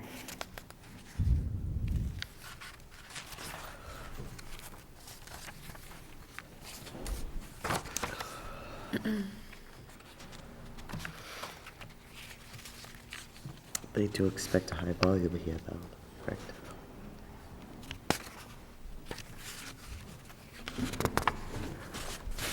Applications for a waiver. At this time, I'm going to open it up to the board for comments as well. But we are at the very end of doing a complete review of our sewer regulations, the grease trap regulations, what alternatives may or may not be available. Is it the wishes of the board to continue this in abeyance until such time that we have that information, or do you want to take action? Would you repeat what you just said? Do you want to take action tonight, or do you want to continue it until we have more on the federals and grease? We don't have the final information back from the group that has been meeting to address the grease trap issues. I had emailed Mr. O'Rourke today to see if there was a status in light of the fact that we had these coming before us this evening. And I know Mrs. Panetta had attended a meeting last night where Attorney Halen had raised the issue of it was 85% complete. And Mr. O'Rourke has stated that they're very close, but they're just not there yet. We did ask them for a 90-day, and that would probably be towards the end of May that they would be done. Because we've had this conversation before with other applicants, would the board consider holding this in abeyance until such time that we have some more definition from the groups that we've asked for their expertise on? Did I accept a motion? Yeah, Madam Chairman? If I might just speak on that, regarding the grease trap ordinance, and Selectman Panetta, thank you for the update from the Board of Health meeting. This has been an issue, Mr. Manager, since November. Once the bylaw is approved by the Board of Health, which meets, I believe, the first Monday of each month, which would put us to May 6th, then any bylaw or ordinance would need to come before town meeting. Pardon me, the warrant is closing tonight. Would you be willing to call a special within the annual, since this has gone on so long? We now will have, by the end of tonight's meeting, 4 applicants who are all looking for waivers. I personally do not wish to grant any waivers to anyone, and I want the technology in place so that our plumbing inspector and health department can function, and people who are small mom and pops can enjoy economic development as well. So my question to you is, looking at the timing, would you be willing to have a special within the annual to get this I have addressed? no problem doing that you. if in fact, the bylaw is actually needed. I'm not sure, they're working on 2 different aspects of it. One has to do with the policy that may or may not, I think they're meeting again this week for another conference on, as far as long-term and also short-term. Because but, I really can't whatever's see us needed, waiting much yeah. longer, and I believe Mr. Giacalone referred to a bylaw, so that's why I'm asking. Whatever's needed, we'll Thank you. we'll do. Madam Chairman, could I ask the applicant just a couple of questions? Of course. Good evening. Hi. I don't see a license number on this information from your plumber. He is a licensed plumber? Thank you, sir. That is the landlord. I did take an opportunity to drive up to your establishment yesterday afternoon. Will your establishment be between the Nails at Last and Cake World? Is it the last one on the right as I drive in? Yes, Is that correct? it Okay, is at excuse me the- for one moment. Excuse me, sir. Can you come to the podium, please, and if you're going to be answering the questions, we need to know who we're speaking with? Thank you. My name is Salih Chilimli. I'm the owner of the Godfrey's Plaza on Route 1, Saugus. Okay, if you're going to be answering the questions together, that's fine. I just want to have you stay right there, sir, okay? So I am correct in the So, the location is located at the rightmost unit of the plaza, which is where the Halloween Scream sign is on right now. If you went to the location today, did you see the Halloween Scream sign? Okay, thank you. It's a little small, but here, this is Route 1, and the location will be this one over here. Okay, thank you. And in driving behind the building, there's quite a bit of space behind that entire plaza, and there doesn't seem to be any ledge that would prohibit, should you need an outside grease trap. So it is simply pitch, is what you're saying? Yes, the way the sewer system works in the plaza, maybe Solly can explain it better. Can I get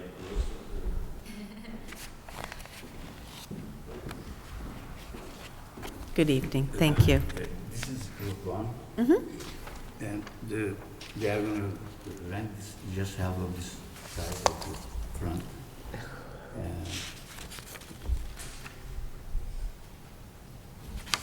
we put the grease trap up here. They are on the right side here.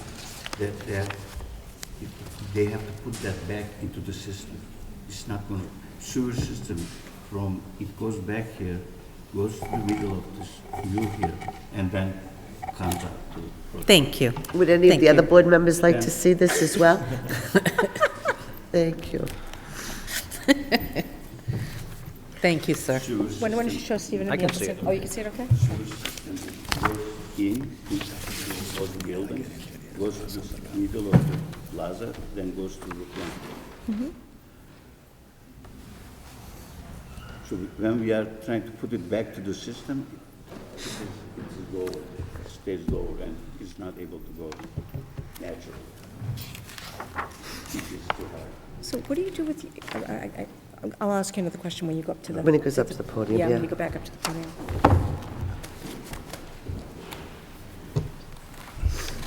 Selectman Fedata. If you can refresh my memory, with your restaurant, your Sully C restaurant, what do you do? They are on a different sewer system. So you can't connect? No, they are It's in the too same far. plaza, but it's not They are connected? too far from, this has their own, the back buildings has their own system going to Route 1.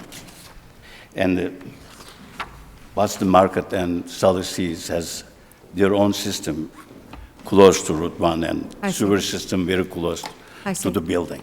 Yeah. Bless you. Bless you. But I'm sorry, as a landlord and the owner of the property, this new grease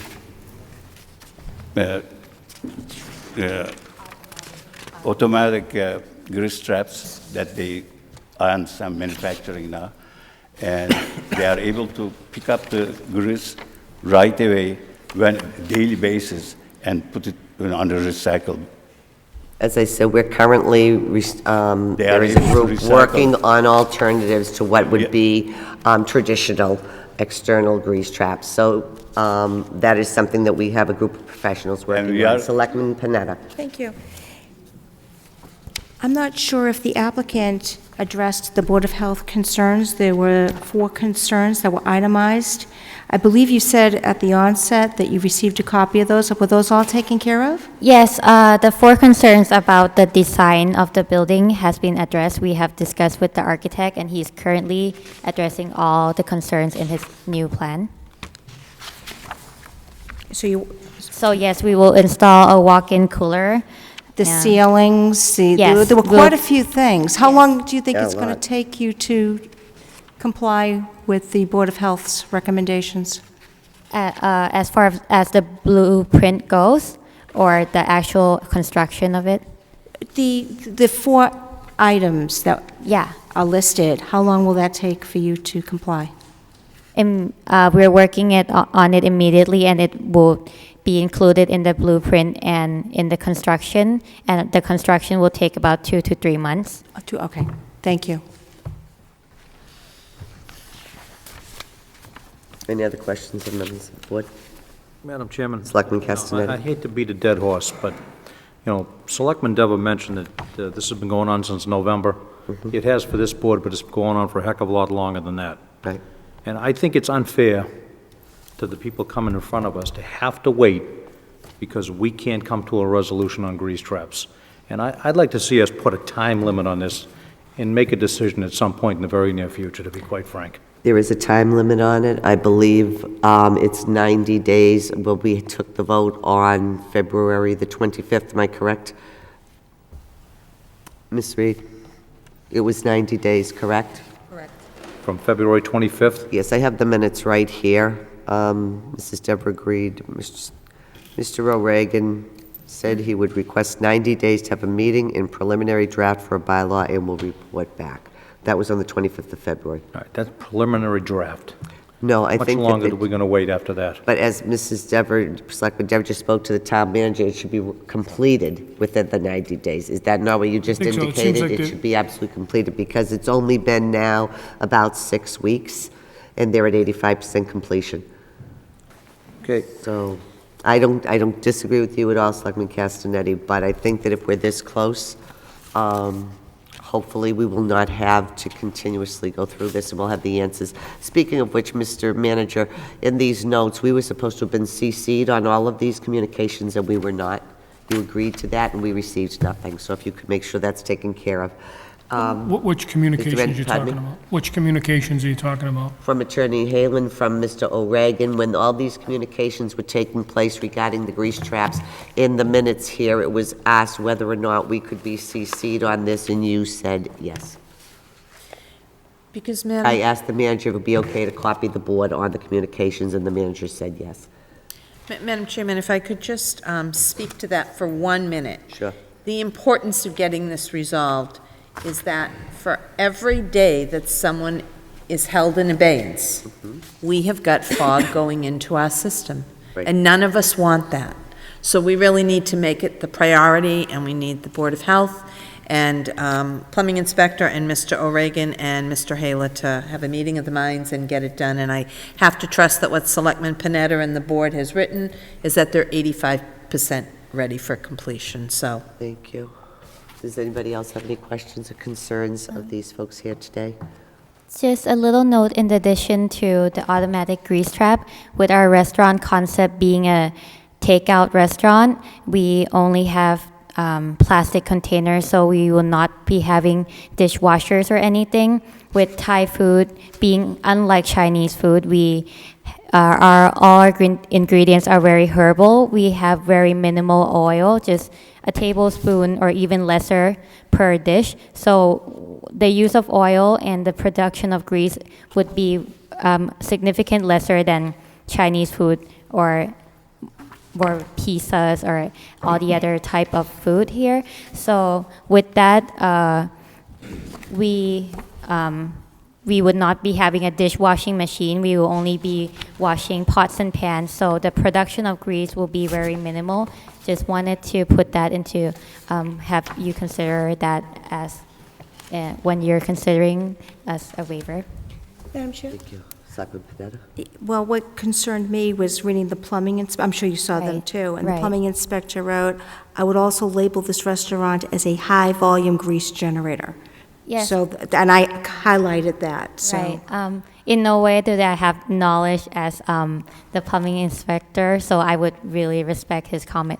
Perhaps because the misconception of Chinese versus Thai food, it is because, for example, Kowloon, their Thai food is not the authentic Thai food that that we have. So I and my mom is from Thailand, and the Thai food that we have are not like what they're doing right now. It has very minimal oil in each dish. So perhaps the plumbing inspector is not too aware of the difference between the two. But and also I have talked to a licensed plumber, and they also recommend that with the amount of oil that we're producing, only a 60 GPM grease trap is required. This is very small. So, and in addition to that, we're willing to do the automatic grease trap.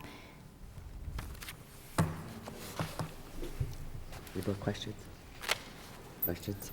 This is a public hearing. Is anybody here in the audience to speak in favor or in opposition of this application? Seeing none. What is the wish of the board?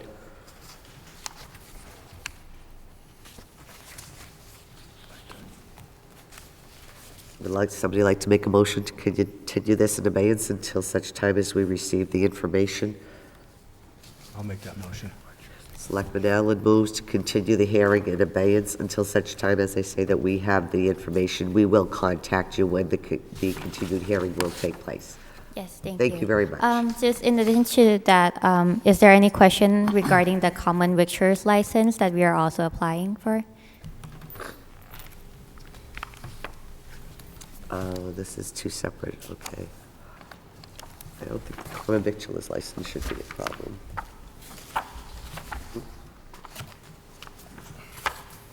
Board members? I'm sure I don't have a problem with granting them a common victuals license, but they would have to obviously comply with all of the regulations, everything. I just wasn't sure when we took the other vote if maybe you wanted to wait. I wasn't sure if, depending on what the outcome was going to be, and if that was going to, right. You can't operate without some sort of... Right. But you said it's going to take you 3 months before you're up and running anyway with your construction. That was the reason why I was asking the construction questions. Because while you're doing the construction, we can figure out what's going to happen with the fog, the fat oil and grease issue we have. So I don't know whether you want to wait, you want to start. Can you give a moment to ask my mom? Of course. Did you answer? Yeah. They need the victualler license to be able to get the building permit, I assume. I don't know. I can't hear you, sir. To be able to start building, I assume they need the victualler license. To start building? Is that required? to start Construction. building? Not No. that I'm aware of. No, it's to operate, correct? Can they start, It's to operate, sir, not to start the building of the actual... contents? Yeah. This is what we're asking, and no, I believe it's the operations. She wouldn't be able to operate without a common victuals license, but she's not going to be able to operate unless she meets the other regulations that are also in place, and we're not able to make a decision at that time. So they cannot start doing anything until They cannot start doing any business, no.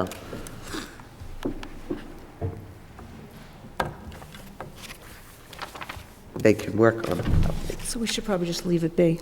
They can work on the property, they just Right. can't conduct business. So Madam Chair, I think we should just leave it be. Okay. Keep Selectman Allen's motion. Which is to continue this hearing in abeyance. It is seconded by the chair. Is there further discussion? Seeing none, all those in favor say aye. Aye. Aye, opposed, motion passes 5-0. We'll let you know when this is going to be continued, okay? Okay, so... Feel free to call the office and see if there's any status updates. So in conclusion, we're waiting on both the common victuals license and the waiver? Yes. Okay, and you expect that to be in sometime around May, is that correct? That's our goal, correct. But if All right. you feel free to call the clerk at any time and ask if there's a status update, All okay? right. So do we have to come back to another public hearing? You will at the Okay. time that it's continued, yes. All right, Okay? Thank you. Thank you very, very Good luck. much. You're welcome. Thank you.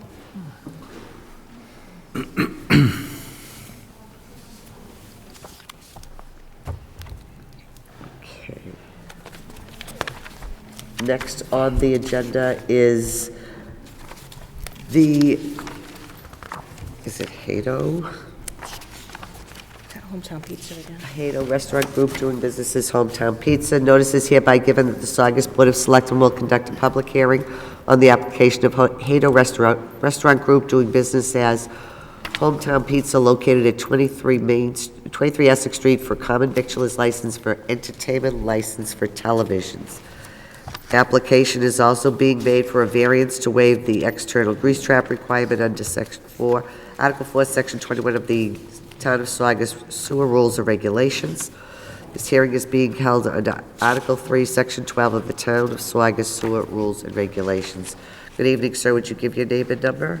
Your name and address, excuse me. My name is Arnoir Hado, and the address is 175 Mount Vernon Street on Malden. Okay. Basically, I'm applying for a common victor license and entertainment license for one TV at the premises, and also for a waiver of external grease trap, as the previous speaker was talking about. The hours of operation and the days open operation will remain the same. Basically, everything will remain the same as it is right now.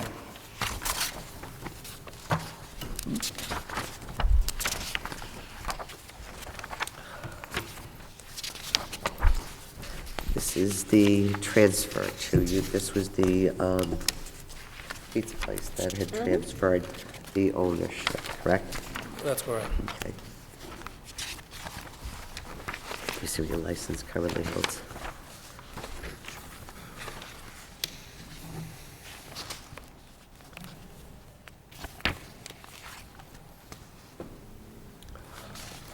Are there any questions from the board members?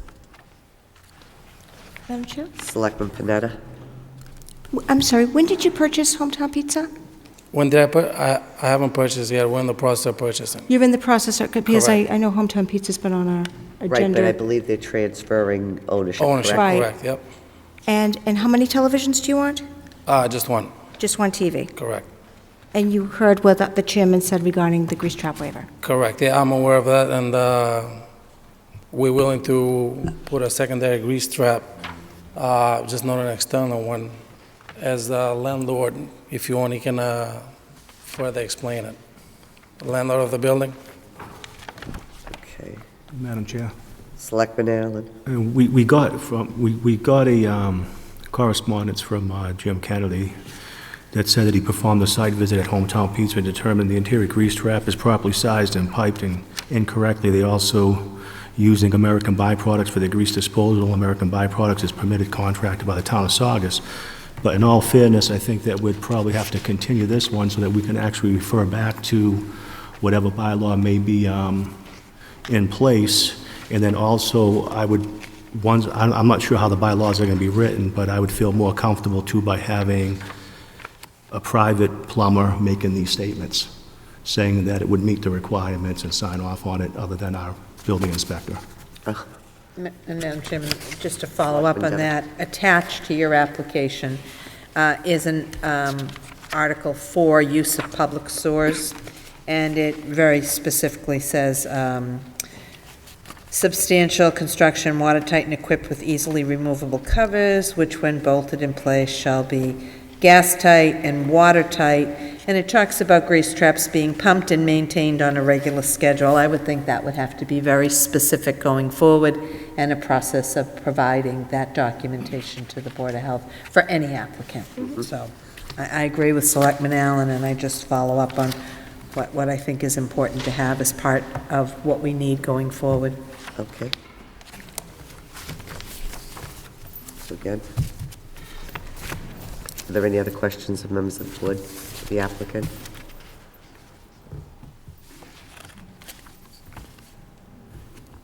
This is a public hearing. Is anybody here to speak in favor or in opposition to the application?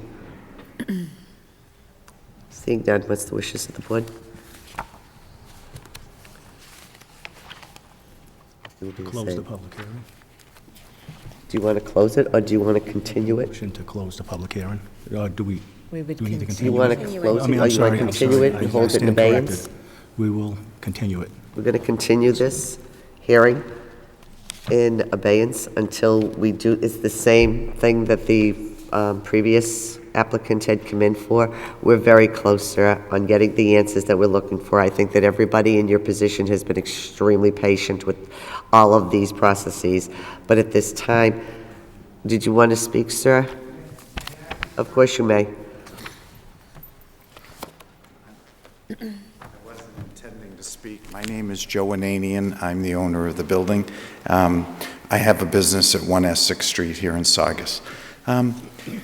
This gentleman is hoping to, I have promised him that I am going to be doing whatever it is that we are ultimately going to agree with. Jeff Horn from the Trapzilla Company is present, and I think you folks have met him. I would like to do that immediately, but so if this is held in abeyance, you won't actually approve the Vittler's license aspect of it. You're gonna, so he won't be able to run that business until, I guess it's going to be sometime in June. The previous owner had the common victuals license, and they came for the grief waiver, correct? Which was denied. Correct. Right. Madam Chairman, there's This no is reason why we different. can't There's no reason why transfer he the common can't vic, transfer right? it. That's right. I don't think that in this particular case, it's a little different from the last one in that they had to have built out. There is not the same type of establishment. These folks are purchasing a business that is already in existence, that has already made this request, and they were one of the folks that has been caught up in this wait and get the answers, so to speak. So what is the wishes of the board in regards to this, where they're both on the same application? Madam Chairman, did we Selectman close Castanet. the public hearing? Did we vote on that? I don't believe we voted on Why don't closing we- the public hearing, first of all. You can't, because it's not going to be completed. You still have to deal with the grease trap. If you close it, so you can continue that portion that's for the grease trap, and you can take action on the other two requests. Then I will make a motion to grant the transfer of the common victualer's license in accordance with the request of the applicant. And one television. And one television, yeah, we can't forget the television. And hours of operation? Hours of operation? Hours of operation are the Hours of same. operation, yeah, that's going to remain the same. 11 a.m. to 10 p.m., 7 days. And how many seats? That's 11 seats. 11 seats? Right. And 11 seats. The motion is seconded by the chair. Is there further discussion? Seeing none, all those in favor of granting the common victualer's license and entertainment license for one television, correct? That's correct. Will say aye. Aye. Aye. Opposed? That motion passes. I would like another motion to continue this public hearing. So moved, Madam Chairman. Selectman Castanetti moves to continue the public hearing in abeyance until we receive the information that we have requested on grease trap information alternatives. All right. We'll, again, with the same with the other woman, we'll let you know when we have the information. Feel free to call our clerk at any time. All right. Thank you. Good luck. Thank you. Good You're luck. welcome. Good luck. Thank you for your patience. Thank you. Next on the agenda is the public hearing for GTT Enterprises, Inc., doing business as Polo Gas, 50 Hamilton Street.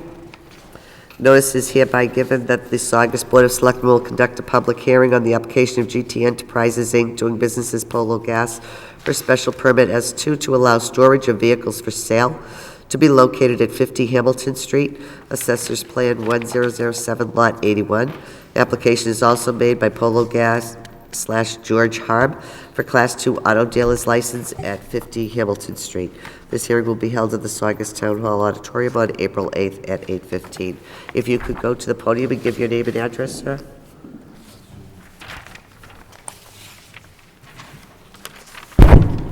Thank you. Thank you, sir. Thank you very much. Thank you. Thank you.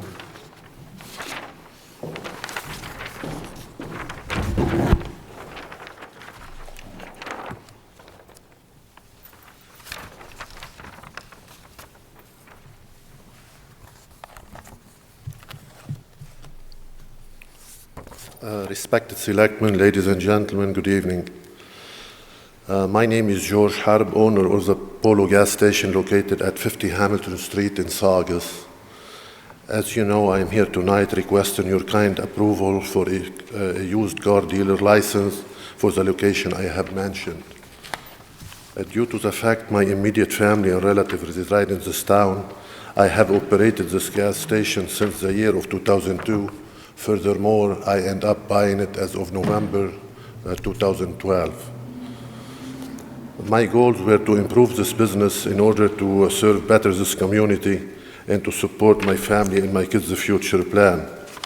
Even though I have made lots of changes to make this place appealing and attractive for the public, the results were not to my expectation yet, due to many reasons beyond my control, such as first, the dismal economic situation we are going through now and its effect on this reflection on this community, where the purchase power have diminished dramatically. Second, the revenues from the gas sales are much less than 5 years ago due to the gas terminal unrealistic pricing structures, and not to mention the stiff competition that is willing to sell the gas sometimes at or below the cost price. Due to the size of my property, there is no chance to add a car wash where there is a very big need in this area for one. Therefore, the one thing I can do is to have a car dealer's license if you allow me. As far as parking spot, the gas business customers' parking will not be affected. The entrance and exit to that lot shall not also be affected at all. Please refer to the prints I have provided you. The planned car parking can accommodate 7 cars for sale. However, this number can be reduced to 5 if you feel so. We are open to negotiate that. All the planned cars for sale shall be dealer-certified cars in excellent condition. There will be no flying flags or big posters in that area. I already made arrangement with the next mechanic shop on 74 Hamilton Street to service these cars in the event there is a need to do so. By granting me this permit, 2 new full-time jobs will be created. Therefore, 2 families from Saugus will benefit from my plan. Finally, your kind approval will be a great help for my family due to the fact my son got accepted to join the pre-med school at Harvard University this upcoming year.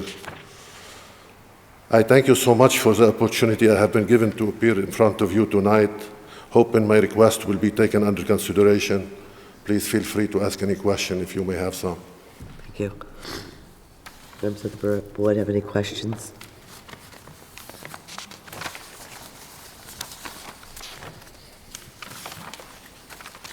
Madam Chairman, Selectman Castanetti. the previous board voted unanimously to deny this request based on the 7 cars that were asked for some time ago. But I would be willing to look at a reduced number of vehicles on the property, make it a little bit more reasonable, and I would ask the rest of the board to look favorably on it as well. Okay.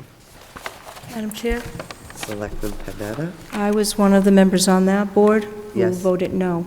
Okay. I voted no because I was concerned mostly with the safety, because it kind of comes up, and also because it's 2 principal uses on 1 lot.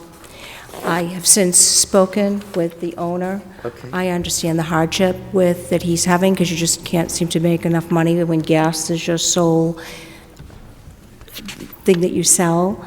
These 2 uses are similar in that they deal with cars. Even though I don't feel 100% comfortable with it, I've been to Polo Gas many times. He runs a wonderful business. It's always clean, good service, and I want to help the small business. So I am thinking like Selectman Castanetti in terms of, definitely not 7 cars.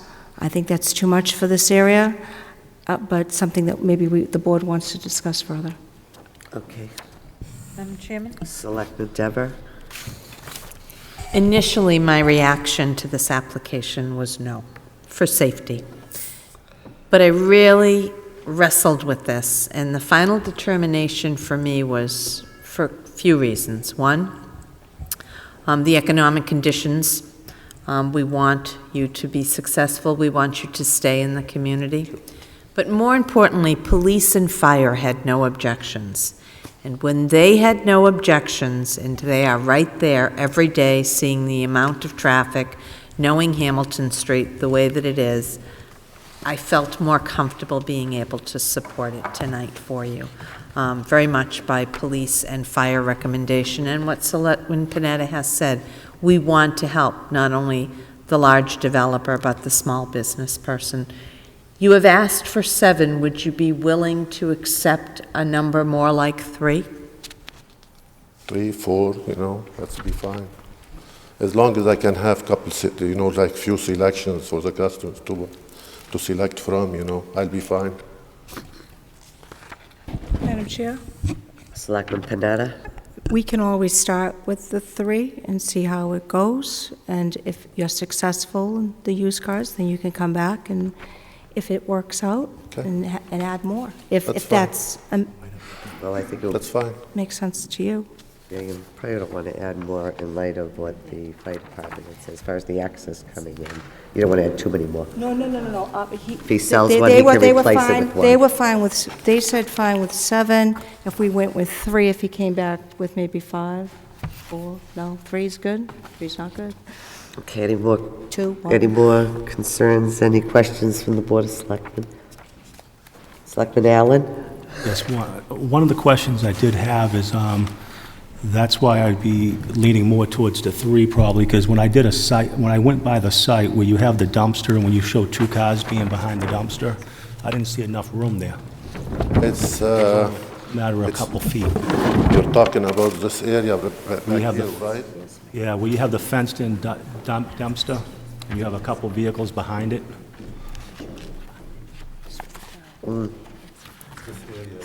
Right, from here. Right, but I'm talking about behind this area here. These are the numbers of cars that can fit Because I measured it exactly, and these are the numbers, I can fit in here. on that lot.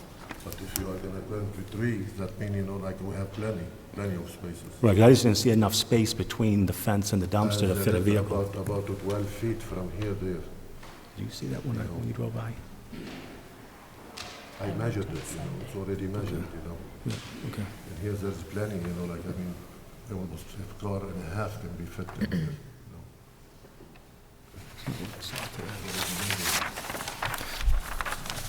Sure. Any further questions? No. I'm sorry, Madam Chair, this is the only part that scares me, Mr. Harp, because, I live right up the street, and you can go, if you can see from there, but, people are coming from Dunks, and they're flying up here, and they're flying down, because people are coming to use your gas station this way, through this way, up this, and you have to go up. I know, because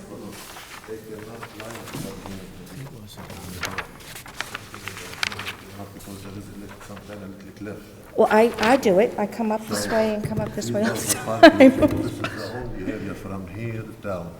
They can come up. From here, if they use it, they may hurt their cars. Well, people don't seem to mind turning their cars then, do they? That's my only concern, to be honest with you, in terms of safety, is just that entrance. Madam Chairman, if I might, my feeling is that the 3 spots along the fence closest to Hamilton Street would be the best because there's already things installed in front of it that preclude vehicles from driving in that area anyway. Okay. So if we make the motion for 3, I think those 3 spots right along the fence would be the best spot for them. Okay. There's more room here. There's 52 feet between the building and the first car, and there's only 21 feet on the side, which makes it a little bit more restrictive if the fire apparatus had to get through there. So it's 1, 2, and 3, would knock out this one? No, these No? 3, 1, 2, 3. But this one, you're not afraid with people coming in? You've got almost another car length right here off the street. There's no car going in here, and that's the Okay. street. Maybe they can even move them, they can even move them down a little bit, too. Yep. Yeah. Any further question, concerns from the board? This is a public hearing. Is anybody here to speak?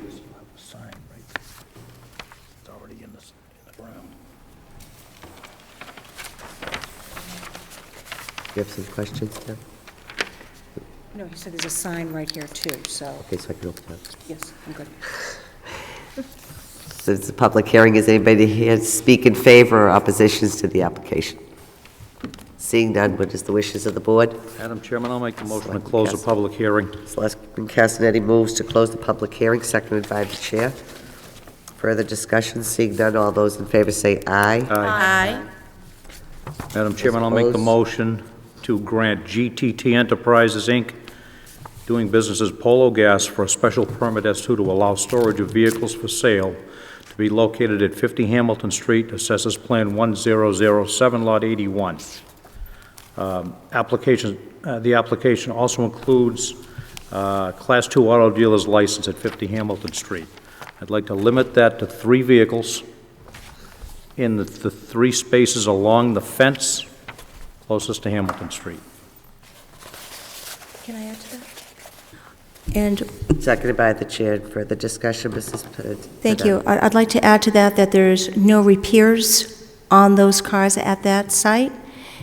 No repairs, no maintenance, no oil changes? No. Yes, We're not gonna but we do need, we do that with everybody who comes? I already spoke to the guy next door, just in case we need something, he will do it for me, Okay, But and if no- we could no if we could get repairs something there, back to no. the board saying who you use, because typically when we do car dealerships and things like that, we need to make sure that there's, again, no repairs, no maintenance that's I done would on the put that site. as a Because it's right restriction. next to the Saugus River, too.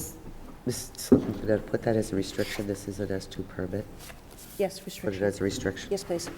Thank you. She is going to amend yours with the restriction that no repairs take place on this property. Correct. Okay. Further discussion?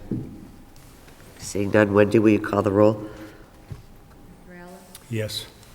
Castanetti? Yes. Dever? Yes. Netta? Yes. Ayala? Yes. Thank you. Good luck, Good luck. Thank you. Good luck. Good luck to you. Good night. Next on the agenda, old business. You have Mr. Camuso has a request for an update on Eustace Street. Mr. Camuso, would you like to come to the podium, sir?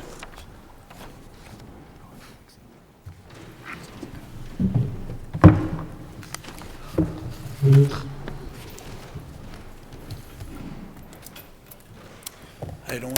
Robert Camuso, 27 Eustace Street. I'm waiting to hear on my street. You said you were going to see legal counsel on it to see if it's a legal dead-end street.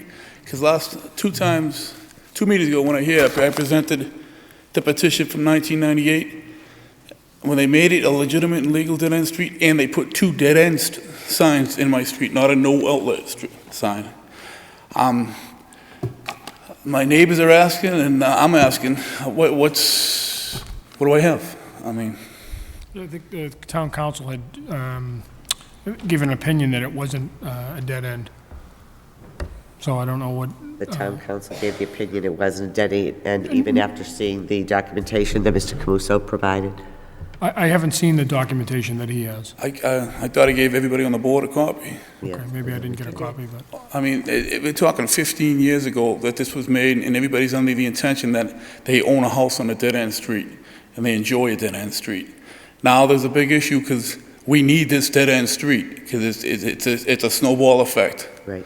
I mean, we have it. The Board of Selectmen sent it to town meeting, and they agreed 37-1 that to make it a legitimate dead-end street. I just can't see if it wasn't, why wasn't the residents notified that it didn't pass? Or they were notified it passed, but why weren't they notified that it's not a legit street? Because you put the signs up. I can't answer that, Mr. Camuso. Mr. Manager?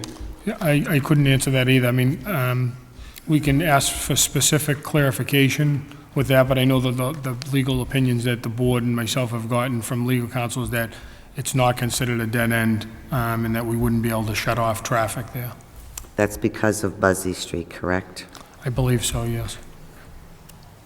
I understand your frustration, Mr. I don't, Camuso. this is the issue, because with that potential project down there, and the issue that I said that there's no documentation of the connection from Muzzy Street to Eustace Street. Right, you had brought that up. You're accepting Muzzy Street, but you're not accepting my dead-end street. That's, you know what I mean? You know what I'm saying? Because Muzzy Street never connected to Eustace Street. That was a walk path, bike path, carriage path, car path. Now it's being used as, as an entrance. Have they been using it as an entrance as of late? It's an entrance to that property now. I mean, have they been using it as an entrance as of late? We were up there the other day. It seemed like there was a lot going on. Within a couple incidents, I had them documented. Now the police documented it. The signs up. It is deterring some people. Okay. But my biggest issue is, is my street a dead-end street? It's just one more thing that's on the plate because with this project that I'm just trying to figure out what's happening. Of course. Selectman Castanetti. Would it help if we got another opinion from council outside of Saugus that has no connection to the town, no concern whatsoever with whichever way it goes, and see what kind of an opinion we get from somebody that's unfamiliar with the situation? I don't have a problem with that. Whatever the board wishes. Okay, we can do Madam that. Chairman? I think we also need to go over, and, excuse me,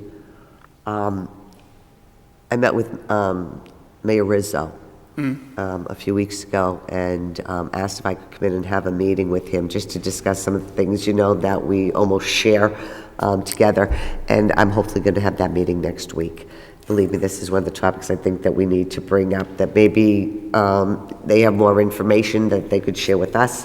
I'm sure that Town Manager Crabtree has some ideas of his own, perhaps, but I would like to be able to perhaps go over and see the folks in Revere and see what we can garner, because this does involve a Revere Street too. Correct, but there are, the newest rumor is IKEA. Is what? IKEA is looking at that property. That's the newest rumor. That's a huge project. They Yes. need a parcel of land, and that's exactly what they're looking for. And rumor has it they do want to use Houston Street, and they do want to use Laurel Street. But that's just rumor, to access that property. Access the property? With the Route 1 property. I know it's just a rumor, but it's out there, and that's what really got me concerned about this. Everybody on our street thinking we're living on a dead-end street. Right. And Madam Chairman? we don't have it. Selectman Deborah? This past I'm putting it in my weekend- notes. This past weekend, the chairman and I had an opportunity to visit a number of locations in the community where concerns have been raised. We did go to Eustace Street, we did view the property, we did walk the property, and then we went to the Route 1 side, where for those board members who have not been up there, a road has been created with a Mass DEP file number to access the property from Route 1. The Boston Business Journal is referring to a number of big box developments in that area, along with residential. Mayor Rizzo seems to have quite a bit of information about this project, and we have been asking since November to set up a meeting. And so I would like, this is another instance where 5 months have gone by. I remember the chairman saying that there is nothing worse than the neighbors hearing nothing. And we wanted you communicated with, and we wanted a meeting to occur. It has not. It is extremely disturbing, and so we will find the information out for you, and we will try and get this information to you. I agree that we need the documentation and a legal opinion as to why town meeting would accept a street, declare it a dead end, and have town council tell us it's not in effect, and why it's not in effect. So I agree, we need to start getting information. Madam Chairman, I'll make that in the form of a motion then, to submit the documentation that Mr. Camuso has to a council of our choosing outside of Saugus, that has no connection to the issues whatsoever. Seconded by the chair. All those in favor? Aye. Aye. Madam Chairman, I'd Motion like passes to 5-0. make one more request, if I could, regarding Sure. Eustace Street. Mr. Manager, could we set up a meeting with the neighbors? Or could we at least have our economic development coordinator, who was going to meet with the folks from Revere, get us a report back in writing by our next meeting as to any information he has about that development and how it might impact Saugus? I can do that. I think what he's tried to do is set up with the neighbors, but the neighbors, there was nobody, I think he spoke to you also, that nobody wanted to get together because there was really no new information. Well, a couple of there times. was no real information yet. I mean, we can get all the meetings we want, but if it's just people meeting, I mean, people have lives and doing what they got to do. I mean, I'm past my bedtime right now. And perhaps I was mistaken, but I was left with the impression, when this was discussed last, that the community development coordinator would set up a meeting with Revere officials to find out the scope of this project. I believe you. And that has, the inquiries have been made, but unfortunately, the developer and the city of Revere haven't acquiesced to set up an actual meeting. Okay.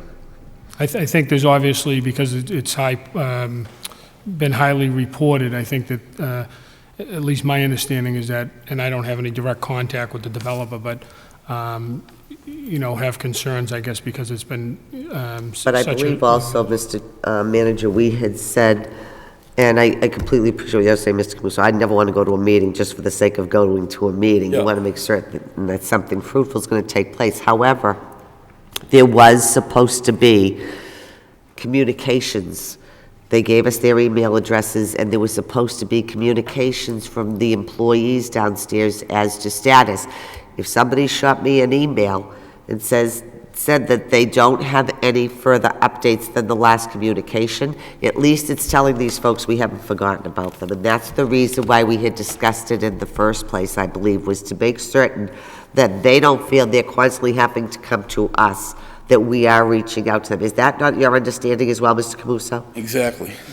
So my understanding is that the Economic Development Coordinator has been in touch with you on numerous occasions, has spoken to you, has updated you on different ongoings, as well as the building commissioner has stopped down in your neighborhood, I think on a couple of occasions. I've been down there twice myself and spoke to the neighbors. I have talked to Bob. He did want to set up a meeting, but the meeting was that he was going to meet with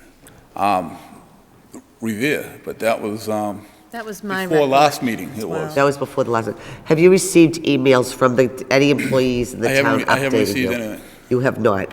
Please, that was the request, Mr. Manager, that the residents, whether it be through Mr. Camuso or as many emails as we had, they have your email address, correct? He has my phone. I believe you gave it to us at the meeting. Yep. The agreement was that they would be contacted and updated. And even if there's not an update, to at least reach out to them on a consistent basis. I don't think that's happened. So now what I'm going to say is along the same lines as the grease traps, when the employees are going to reach out to these neighbors, I would like the Board of Selectmen to be CC'd on it so that we're not saying, did they do it or didn't they do it? Okay. Please So just, CC us. Madam Chairman, for clarification, because I think there's two different things going on. The Economic Development Coordinator, I know factually, has spoken to him on numerous occasions and reached out to him to actually set up a meeting, and you told him that there'd be nothing to meet on unless there's an update. The neighbors don't want to get together.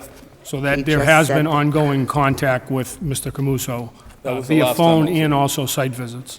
So That was the last meeting that I was here. I did talk to Mr. Longo, and he was going to have a meeting with Revere because he wanted to have a meeting prior, but the meeting prior was to tell us there's no information that he was going to have a meeting with Revere. So instead of having everybody make time and it's a 10-minute meeting, and it was easier for me just to bump heads with them in the neighborhood and saying, no news yet, he's going to let us know. That's where I'm at right now. Of course. And you're saying that he has tried to arrange that meeting in Revere and that he is getting a little pushback from Revere? Is that what you're telling me? my understanding is that, yeah, there hasn't been agreement to meet. Okay. I'll call Mayor Rizzo tomorrow. He was kind enough to say he'd meet with us at any time, so I'll give him a shout tomorrow. I don't know if I'm going to do any more than you've done, but we can certainly give it a try, just a different voice. Fair enough? And we will get that assessed too. I appreciate anything the board and anybody can do for us, believe me.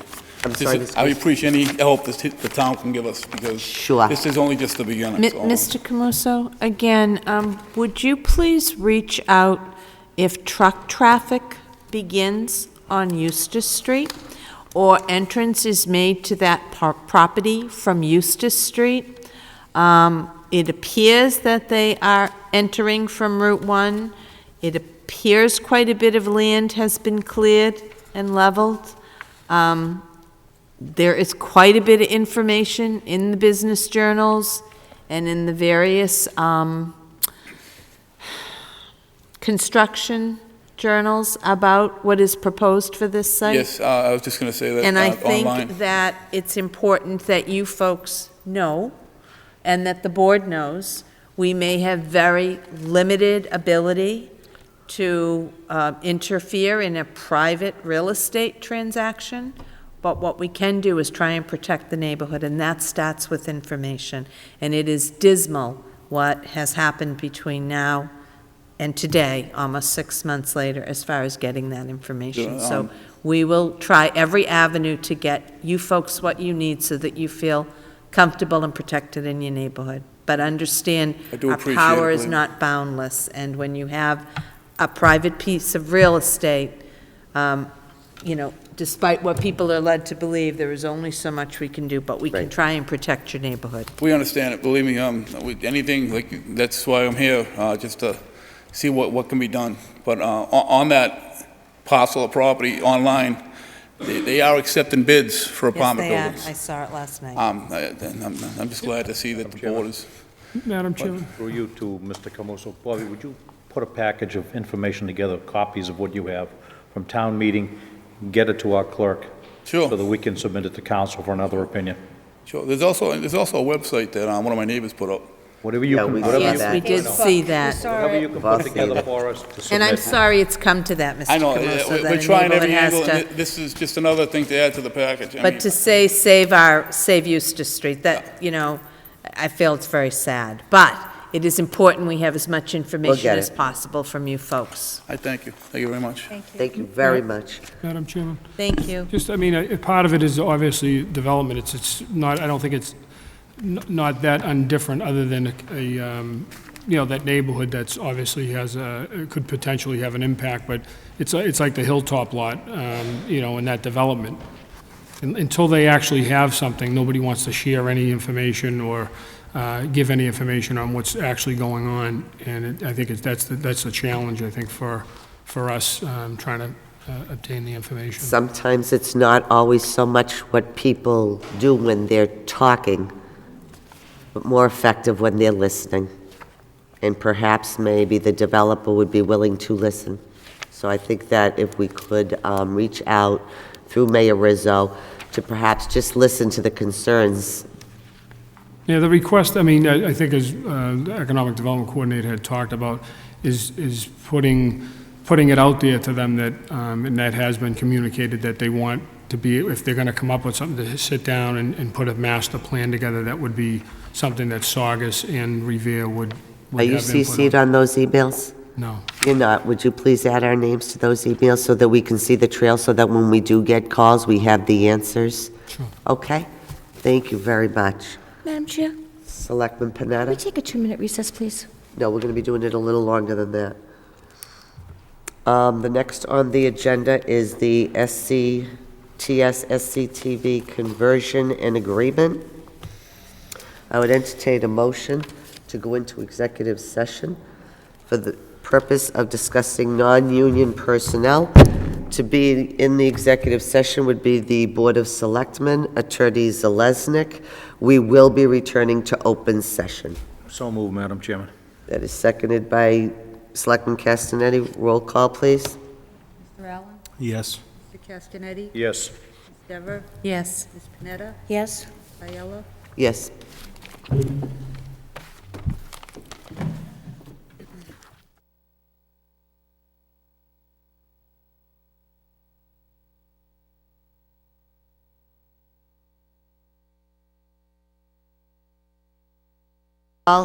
The meeting will come back to order.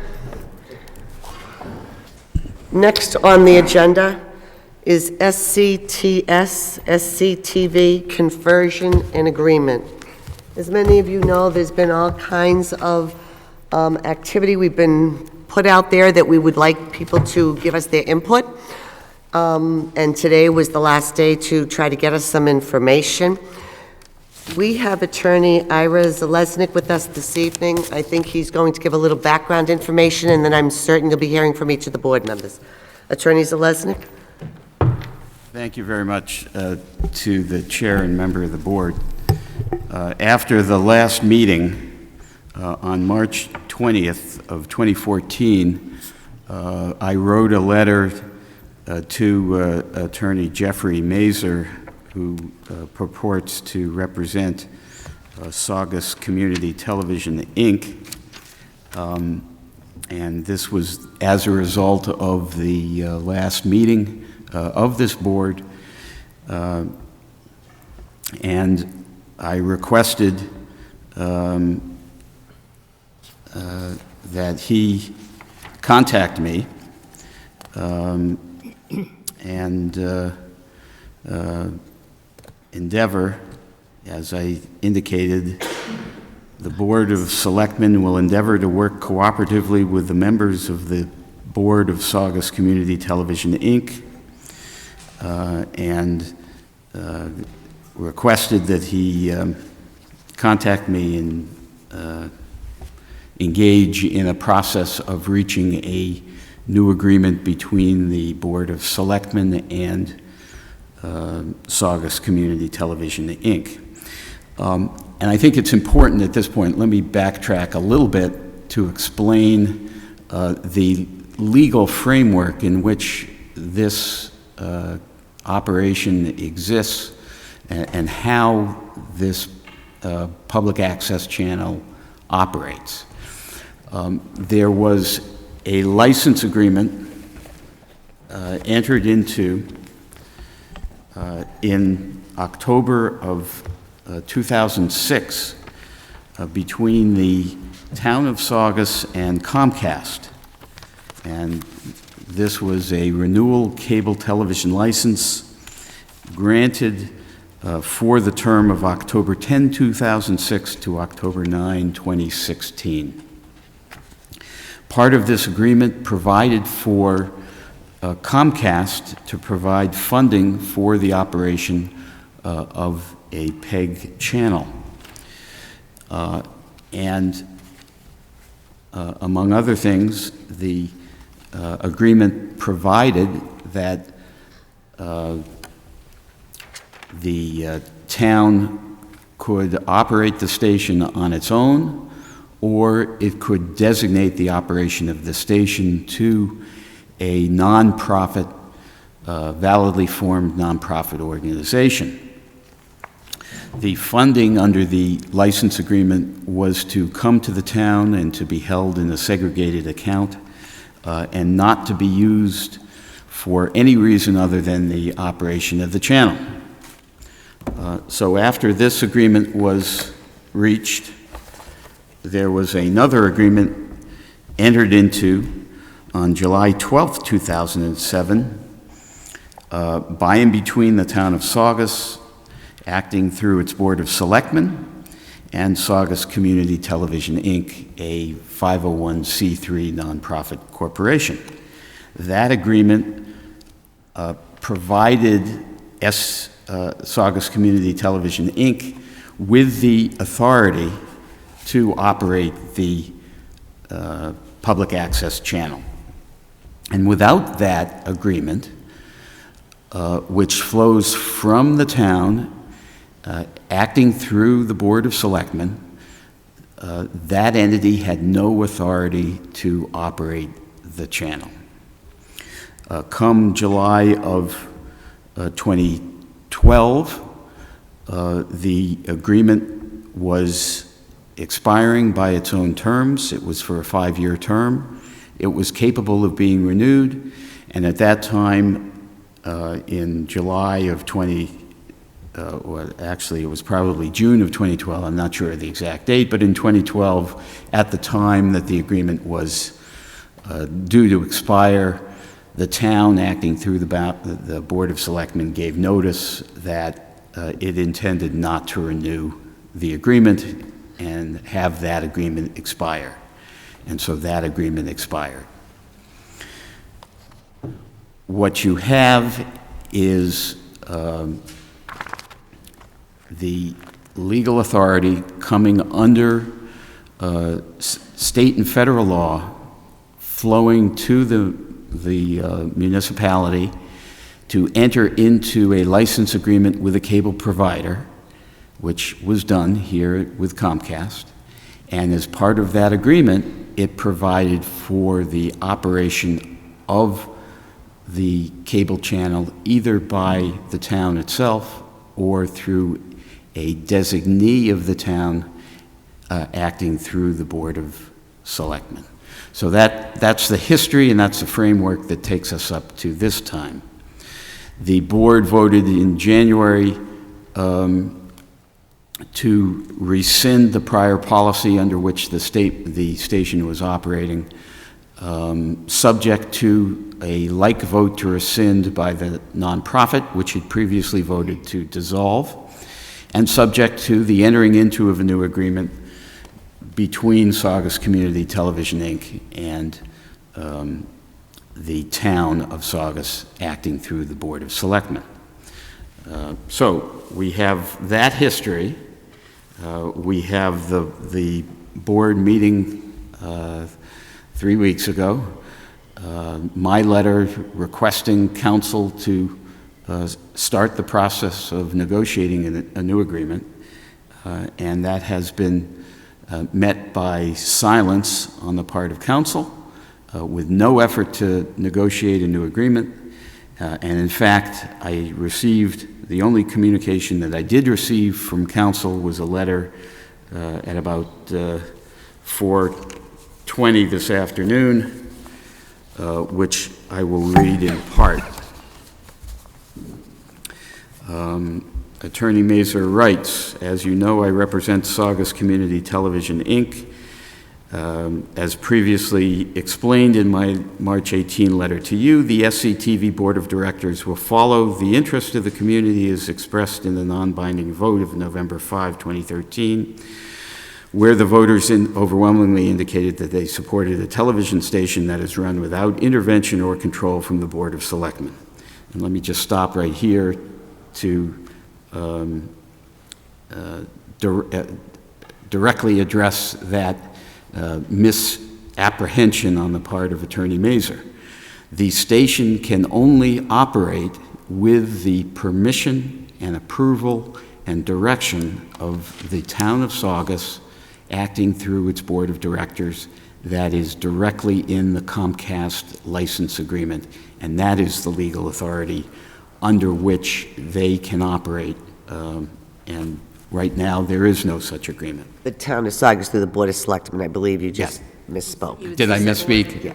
Yeah, no, I'm sorry. Through the Board of Selectmen. Through the Board of Selectmen, sorry.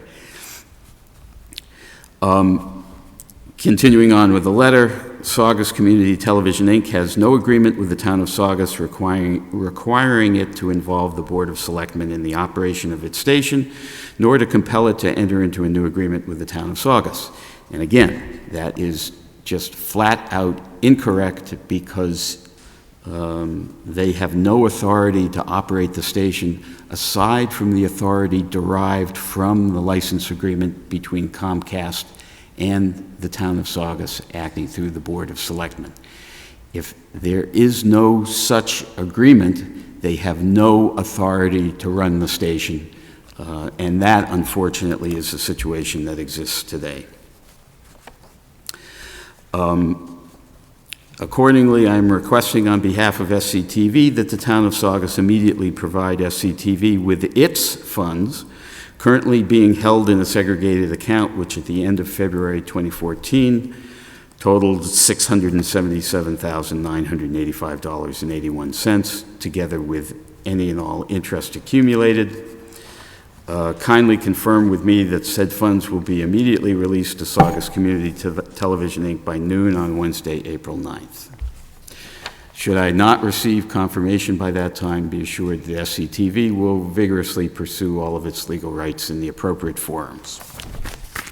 So I would suggest to the board that the response from its invitation to negotiate a new agreement with the current 501c3 Saugus Community Television, Inc. was met with a clear no, and that they had no intention of entering into negotiations and no intention of entering into a new agreement.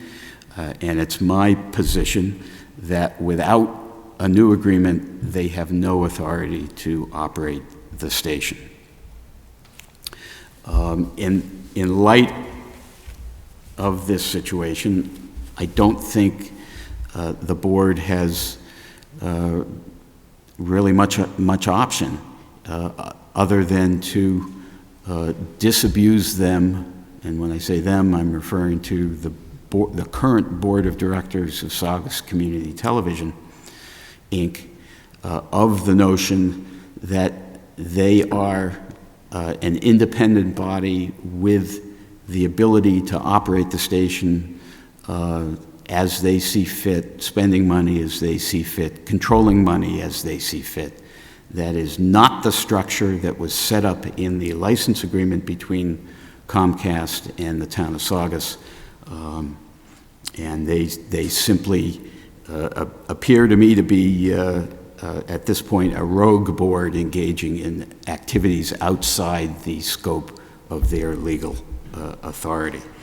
I would note that the license agreement between Comcast and the town clearly restricts the use of funding provided by Comcast, so that those funds cannot be utilized for general municipal purposes, or indeed for any municipal purpose outside of operating the public access channel.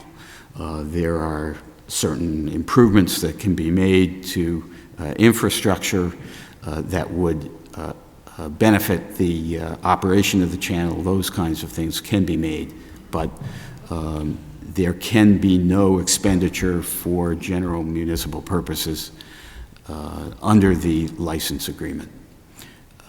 and those funds are restricted. And right now, the board has no assurance that these funds are not being misapplied or misspent or misused in some way. And that is yet another reason why the Board of Selectmen needs to exercise oversight over the operation of the PEG access channel. If I can answer any questions at this point, I'd be happy to on any questions that the board may have. Members of the board? No questions? Okay. Madam Chairman. Go ahead. Selectman Deborah? Thank you, Madam Chairman. Couple. If I understand what you're telling me, Attorney Zalesnik, is that the licensed agreement with the town of Saugus and Comcast that was entered into in October of 2006 and goes until October of 2016, mandated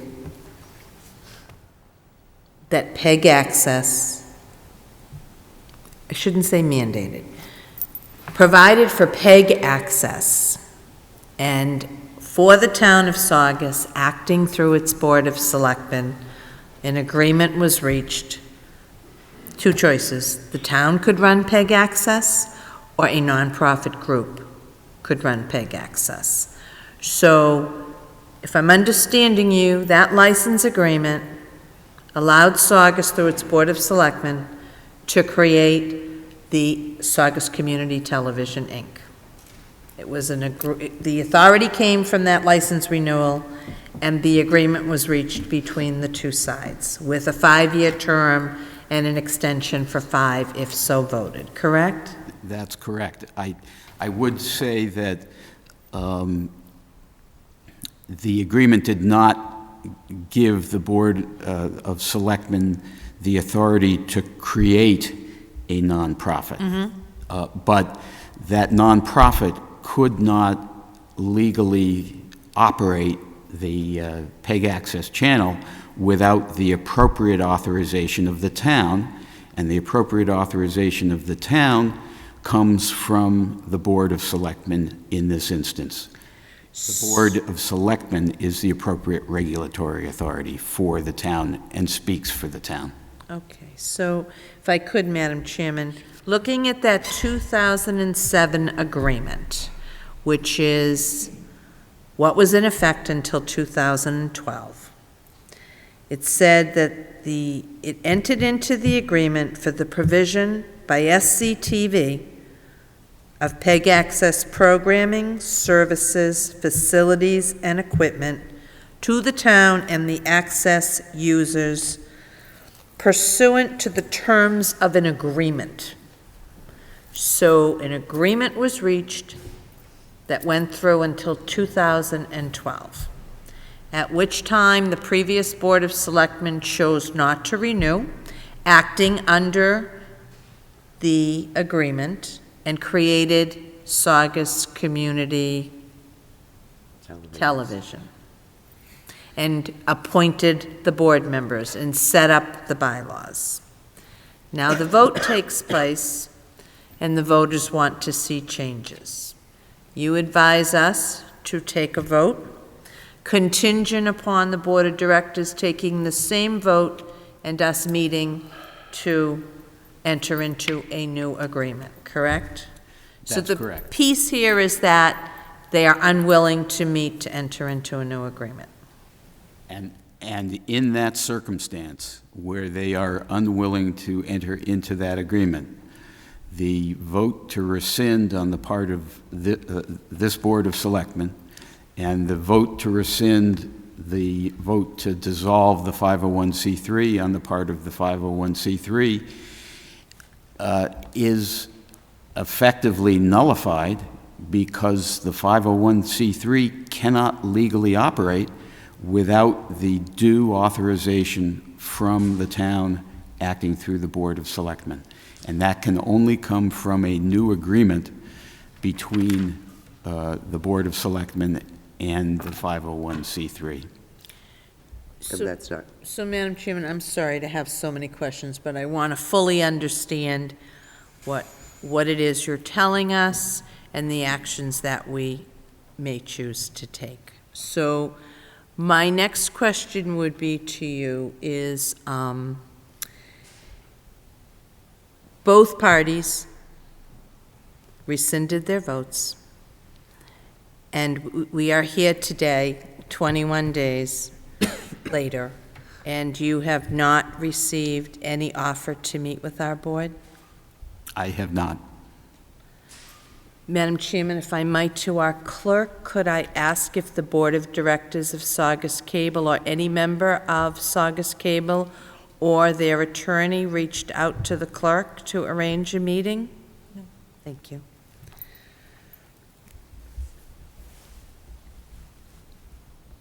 Anything else? You want to ask some more questions? You're welcome to. Thank you. You look hesitant. Well, Does anybody else have a question they would like to ask Attorney Zalesnik? Give Mrs. Deborah a break. I will say that I don't have questions because I think that we have seen what we have seen over the last several weeks. And I think that what this board did back in January on the advice of counsel was of the very, the spirit and the intent was to work together with SCTV Board of Directors, with the Board of Selectmen, with the folks who worked so hard to pass the ballot question in November. I find it very, very sad and very disheartening with what has transpired over the last several weeks and the reactions, the media campaigns, if you will, that the Board of Directors has chosen to undertake. And that being said, I think that Attorney Zalesnik has answered the questions as far as giving the background information, as far as all due diligence has been done to try to get these folks to come and work with us. But when I see things in the paper that the selectmen should keep their noses out of it, I find that to be quite offensive.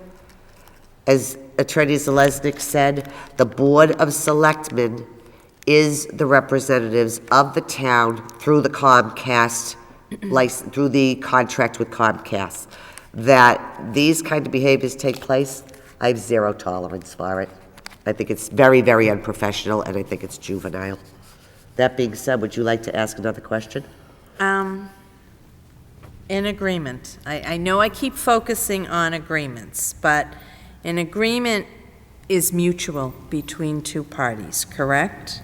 That's correct. And it spells out rights and duties, correct? That's correct. And it speaks to past and future performance, correct? That's correct. Now, our vote to rescind, that was taking that agreement and discharging it, correct? And so we discharged that first agreement, and they did also, but we never got to the point of having an agreement. And we need an agreement. What bothers me is that I think, Madam Chairman, if I could, is that I think that everyone has something valuable to offer. And the fact that we won't have the opportunity to have input is sad, but I also think that this town has seen what has happened when its elected officials have turned a blind eye in the past. And I don't think that I can turn a blind eye to the behavior, to the spending of ratepayer funds without any kind of an agreement.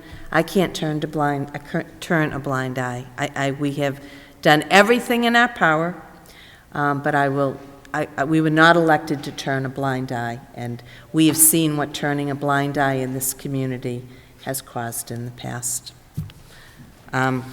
I'm very disappointed. I'm very sad. I think that the election was about getting rid of some of the really bad behaviors that this town has been known for, but we see that they still live on. Sadly enough, I think that what I have, and this is my interpretation of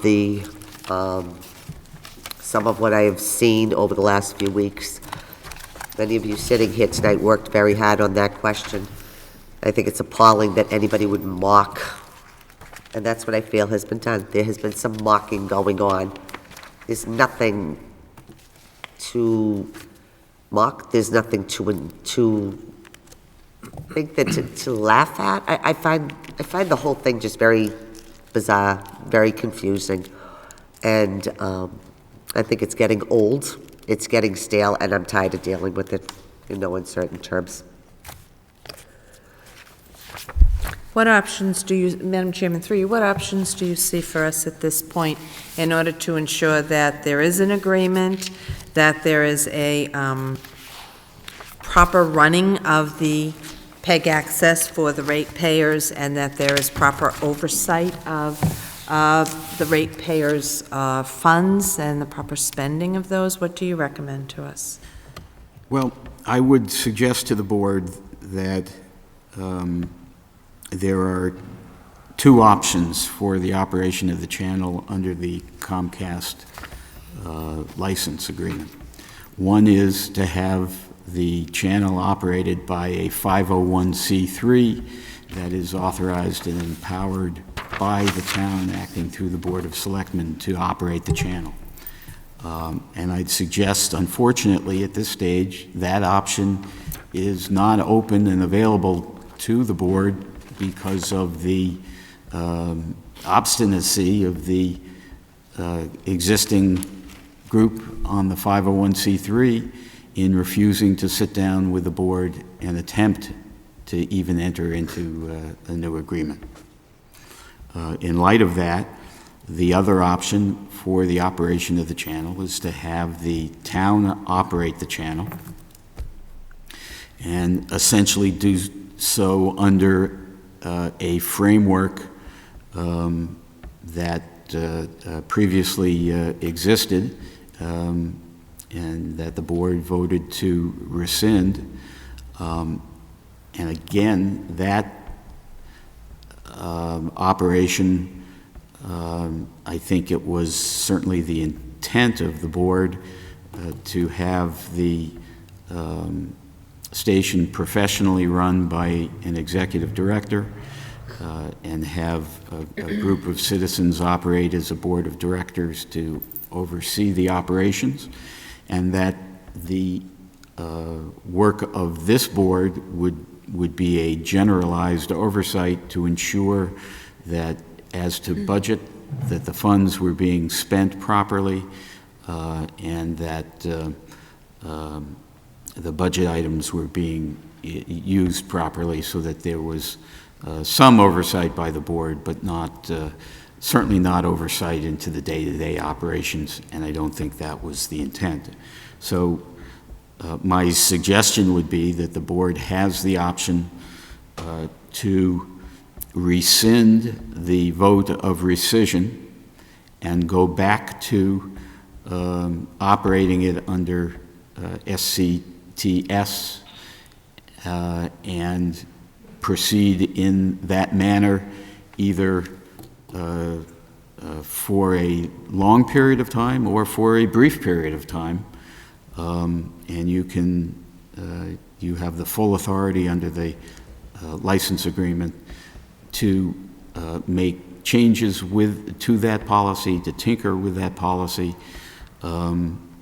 You indeed have the ability, if another group of citizens want to come forward and operate a 501c3 to operate the channel, to enter into an agreement with a new 501c3 that would operate the channel.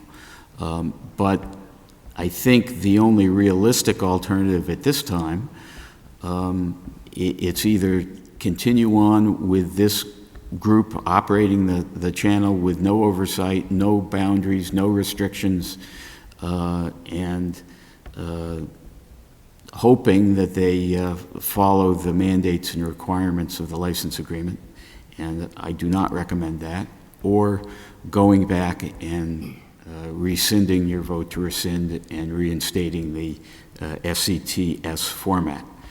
I would also add that should the board opt in that to go in that direction, I think that the direction has to be clear from this board that the individuals who are there now in the position of board of directors are no longer empowered to operate the channel.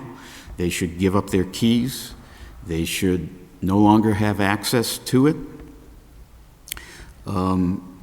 In terms of the day-to-day operation of the channel, the board can ratify the appointment of the, I understand there's a relatively new executive director. The board could ratify that appointment and direct him to continue with the day-to-day operations. I think in the staff, in the past, your clerk has made sure that payroll and other operations, day-to-day type things were followed, and I think the board could be empowered to do that.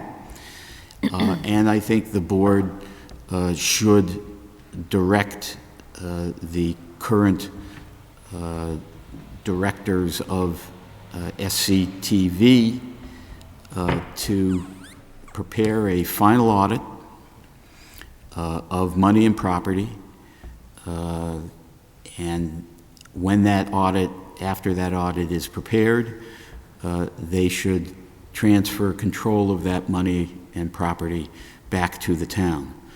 I would note that under the license agreement, the property is deemed to be the property of the town, and the town has a security interest in all physical property belonging to the station. So what this is simply doing is formalizing the relationship that is contemplated in the license agreement. While the transition period is taking place from what is going on now to what the board wishes to implement, there should be a direction that no funds are paid otherwise or transferred otherwise than in the ordinary course of business. And no personnel operating the channel has the authority to enter into any contract that binds the town without the express approval of the Board of Selectmen. So those are my suggestions. I think those are the alternatives, and it's up to the board to act as the board sees fit. Thank you, Attorney Zalesnik. Madam Chair. Selectman Panetta. You know, I sit here and I have to tell you, I feel physically ill because we want to move forward. I mean, clearly, 87% of the people, I mean, we've said it over and over again, said that they wanted no selectmen involvement. And here we are, more involved than ever. And we're trying to do the right thing. Clearly, these people, everybody's trying to do the right thing. What I have trouble understanding is that, have you ever spoken in person or on the telephone with Attorney Macer as opposed to just these letters going back and forth? I have not, but I would also say that the invitation was extended to have them participate in the negotiation of a new agreement, and the invitation was rebuffed. And I understand that. They've taken the position, unfortunately, that it is none of your, and when I say your, I'm referring to the Board of Selectmen, none of your business. And that is flat out wrong under the agreements that exist, and most particularly the license agreement between Comcast and the town. The reason I ask is because we hear from Attorney Mazur and we hear from our attorney, and it's night and day. We're hearing two entirely different things, and I'm concerned about any sort of town liability with whatever action we take this evening. That is my biggest concern. I don't want the town to be sued. I don't want us to be sued individually. I have a concern. And I certainly appreciate your concerns. I wish I could say there will not be a lawsuit, but I can't do that because certainly, as you know, in this day and age, lawsuits are filed all the time with or without any merit. And unfortunately, there's a high volume, or too high a volume of lawsuits that are filed that have no merit. All I can give you is my judgment in this area, which is that there is no legal authority on the part of Saugus Community Television, Inc. to continue to operate that station in the absence of an agreement with the Board of Selectmen. And in the situation where they're unwilling to come to the table to discuss a new agreement, I just don't think the board has any other real choice other than to say, okay, we surrender and we go our separate ways.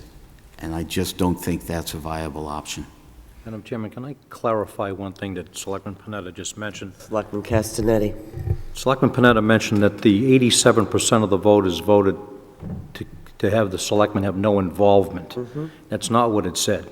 It said controlled by the Board of Selectmen. And I don't think it's anyone's intention here tonight on this board to control Saugus Cable Television.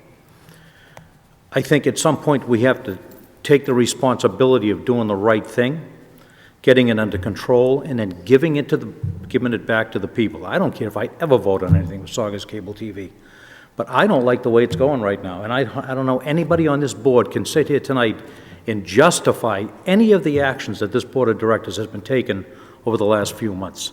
I think it's a disgrace. The word rogue has been mentioned many times, and I think it's perfect description of what they're doing right now.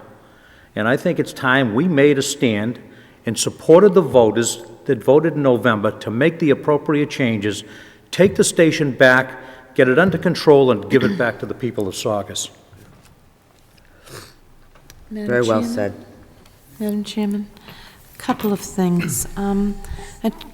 Selectman Panetta noticed that, mentioned that she didn't want to be sued individually. I believe as members of the board, we are not sued individually, we are sued as a board. We've all seen a number of lawsuits come through, no matter who's sitting on the board. What has happened since we've been elected is that we've been told what we can say and what we can do. We have an obligation, we took oaths, we swore that we would do what was proper and right, and I don't think we can turn a blind eye. I am just as upset and just as saddened as Mrs. Panetta, but I don't see where we can turn a blind eye. And again, I will say this community's turned a blind eye to a lot of things, and it's caused a lot of hurt and a lot of pain through the years, and I think the change starts with us. And I think we've made every effort. I did want to ask the chairman, you reached out to Chairman Ravagno several weeks ago. Did he return your call? No, he did not. After we took our vote, this is the part that I think has been left out of the equation. I appreciate, Selectman Dever, that you brought it up. After our vote was taken, I called Mr. Ravagno's home, and I left a message for him to please return my phone call, because we have letters from the previous chairman after the vote was taken that they wanted to work with the Board of Selectmen. I think, again, in good faith, we all believed that that was the intent of the Board of Directors. Clearly, that was not, I guess my assumption was incorrect. But no, I have not received any communication. The only communication that we got was when Ms. Reed had sent a memo over, which too was taken, they took offense to that. So a letter was sent, and Mr. Ravagno did respond to the letter and said that he cannot speak to the chairman of the Board of Selectmen without counsel.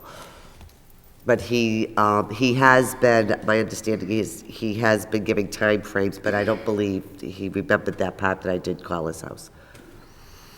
And I guess what I'm struggling with here is that I agree with Selectman Castanetti. Board of Selectmen should not control Saugus Community Television or PEG access. But at some point, we need to restore order where there is no order.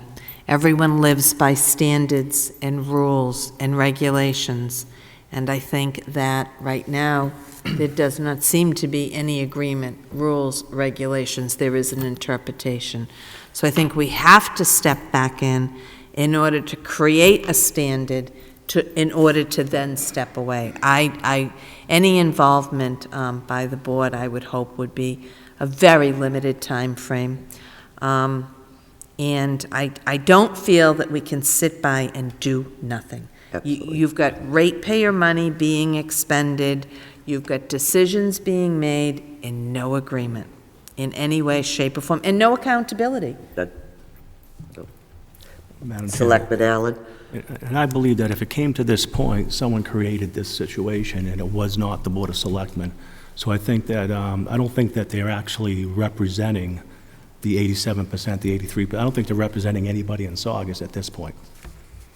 That's just my feeling, and I'd have to concur with Selectman Castanetti that we need to do something, and I don't want to have control of this board. I want to just set the order as Selectman Dever said and then move forward. Thank you. Madam Chairman, I need to say one more thing, and I know I've said a lot, but I need to, somehow the employees have been forgotten in all of this. The employees have worked very, very hard. They are extremely professional, and I want them to know how much we appreciate and support the work they do, the professionalism they show, and I think we're very fortunate to have the executive director who's got over 13 years of experience in another community. So he's seen how a good PEG access can be run. And so I want the employees to know how much we do appreciate what they do and their professionalism. And I, for one, am sorry they've had to go through all they've had to go through in the last year and a half. And hopefully, with some standards and moving forward, they will feel that sense of security and pride. Thank you, Selectman Dever. Okay, what is the wishes of the board? We do have many things that have been suggested to us through the attorney. First, is there anybody who has anything else to say? Madam Chair, I just don't understand how two attorneys are coming from this totally different. This wasn't just the attorneys, Mrs. Panetta. This was also the chairman of the two boards. When you're saying that it should be at a personal level, as I stated, I called Chairman Ravagno and received no information back. These folks, Mrs. Panetta, have made it crystal clear that they have no intentions of even recognizing the fact that we sit on the Board of Selectmen, let alone that they have to work with us in any way, shape, or form. And these conversations that took place, that you're talking about the emails between, or the letters between Attorney Mazur and Attorney Zalesnik, you have them. I just think a phone call, a one-on-one type of thing, this back and forth, and they're saying two totally different things. And, I mean, that's all. Unfortunately, they actually took that ability away from us because that was our main objective and our approach. They're the ones that came back and told us that we can't talk to them. That's right. Madam Chairman, I'm going to say again, despite whether we have personal friendships with people or we don't, we cannot turn a blind eye, and we all took an oath when we were elected. And as difficult as this decision is, we have to do what's right. We cannot turn a blind eye. I will state that the boards and deliberations, I'm sorry, I will state that our town council did call Mr. Mesa twice and had to leave a message on voicemail because he had sent information to Mr. Vaspoli instead of Mr. Zelesnik. So, what are the wishes of the board?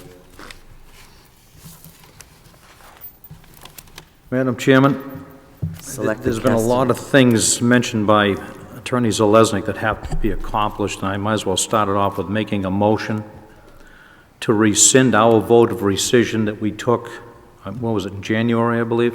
January 28th, was it? January 28th, to reinstate the prior rules and regulations for the operation of the PEG channel.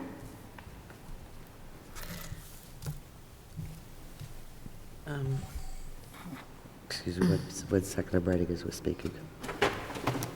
So your motion is to rescind the vote of 128 to reinstate the prior rules of the PEG access channel, correct? Correct.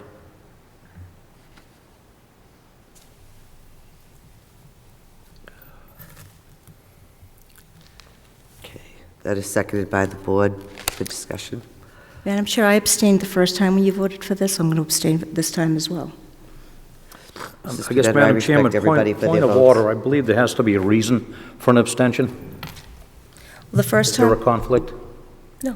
I just, all right, then I vote no. Okay. We haven't even had a vote yet. Seconded it or had a conversation. Okay. We haven't I know even- it's difficult. Okay. We Has are, it been seconded? I seconded it. Okay, Madam Chairman, if I could just ask a question. Sure. So what your motion is, Selectman Castanetti, is to rescind the vote of rescission made on 1/28/2014. To reinstate prior rules of the PEG access channel. Thank And you. it's seconded, but there's going to have to be some discussion on it, unless we're going to probably do several motions Yeah, because I think we're probably better off doing several. several motions. Okay, There'll be less confusion, I think. sure. Okay, Selectman Castanetti, again, motions to rescind vote of 128 to reinstate prior rules of the PEG access channel. I've already seconded this. Is there further discussion? Seeing none. All those in favor will say aye. Aye. Aye. Opposed? No.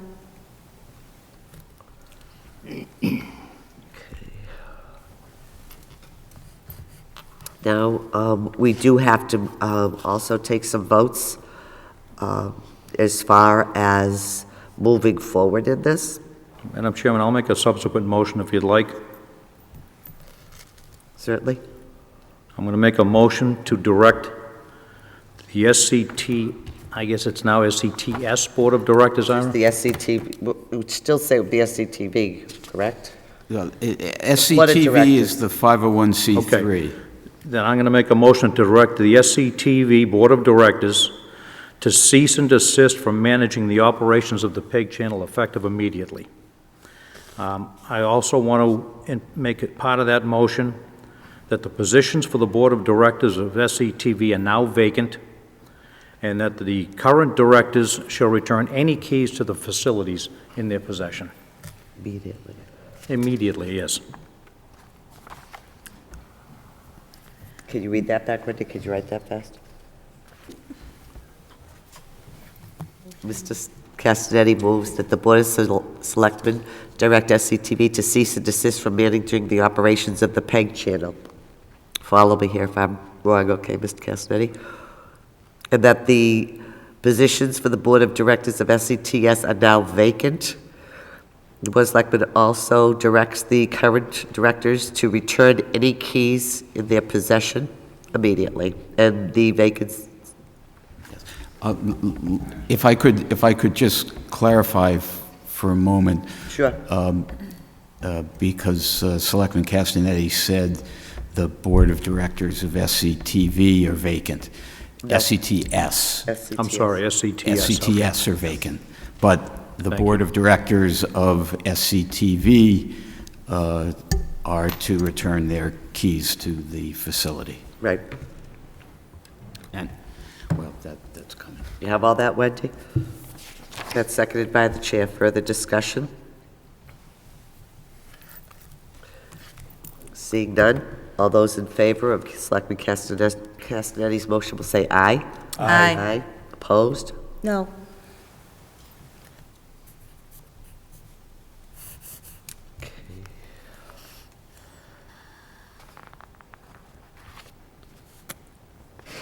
Further motions? I'll make another motion, Madam Chairman, to direct SCTV Board of Directors to conduct a final audit and inventory of all property in preparation for all money and property to be transferred to the custody and control of the town of Saugus.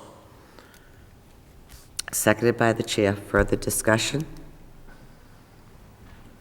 All those in favor? Aye. Aye. Aye. Opposed? No. And I would make another motion to direct the current Board of Directors of SCTV, after that audit is completed, to turn over all the money and property in the possession of SCTV to the custody and control of the town of Saugus. Seconded by the chair. Further discussion? Being done, all those in favor will say aye. Aye. Opposed? No. Motion passes 4-1. And then, Madam Chairman, I'll make another motion to empower the Executive Director of the PEG Channel to continue the programming and institute such procedures, including payment of payroll and other such matters, as be necessary to ensure the continued operation of the PEG Channel. I am going to ask for an amendment on that. Okay. I think that the executive director of continuing the programs should probably, there should be somebody else that would handle the billing and payroll processes, because Okay. then what you have is a case of a chief cook and bottle washer. All right, I'll take that back then. I'll make the motion to empower the Executive Director of the PEG Channel to continue programming That's it. and the Seconded by continued chair. operation of the PEG Channel. Correct. Seconded by the chair. Further discussion? Seeing none. All those in favor will say aye. Aye. Opposed? He's going to continue doing what he's doing, right? Is that what that says? I just asked you a question. There was a motion on the floor. There was 4 ayes. Were you one of those? I can make it 5-0. I Yes, didn't hear you. he's just going to continue doing what he's doing. I said, yea, aye. Okay, I didn't hear you, Mrs. Panetta. And, Madam Chairman, I'll make another motion to, if she's agreeable, to have Wendy Reed handle the payment of payroll and billing, as she's done in the past, and ask her to resume those duties effective immediately, because I know you don't have enough to do. Seconded by the chair. Further discussion? Seeing none, all those in favor will say aye. Aye. Opposed? No. Madam Chairman, another motion I'll make to ensure that during this transition period, no funds are spent or transferred other than in the ordinary course of business without the express consent of the Board of Selectmen. Seconded by the chair. Further discussion? Seeing none, all those in favor will say aye. Aye. Opposed? No. And finally, Madam Chairman, a final motion to ensure that the personnel operating the PEG channel in this interim time period may not enter into any contract that binds the town without the express approval of the Board of Selectmen. Seconded by the chair. Further discussion? Seeing none, all those in favor will say aye. Aye. Opposed? No. Did you want to reaffirm the appointment? Confirm and ratify the appointment of the executive director? We didn't do that, did we? The other thing is, We empowered him to, okay. Then I'll make that motion as well, to ratify the appointment of the executive director. okay. Seconded by the chair. All those in favor? Aye. Opposed? No.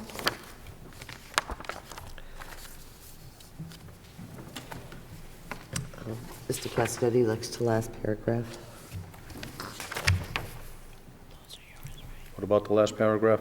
Next to last. Oh, next to last, okay. As far as the funds being held?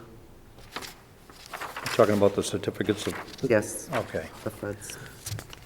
Okay, Madam Chairman, I'll make a motion that funds being held in certificates of deposit at local financial institutions should be maintained so that there's no penalty incurred, but arrangements must be made to transfer custody and control over the instruments back to the town.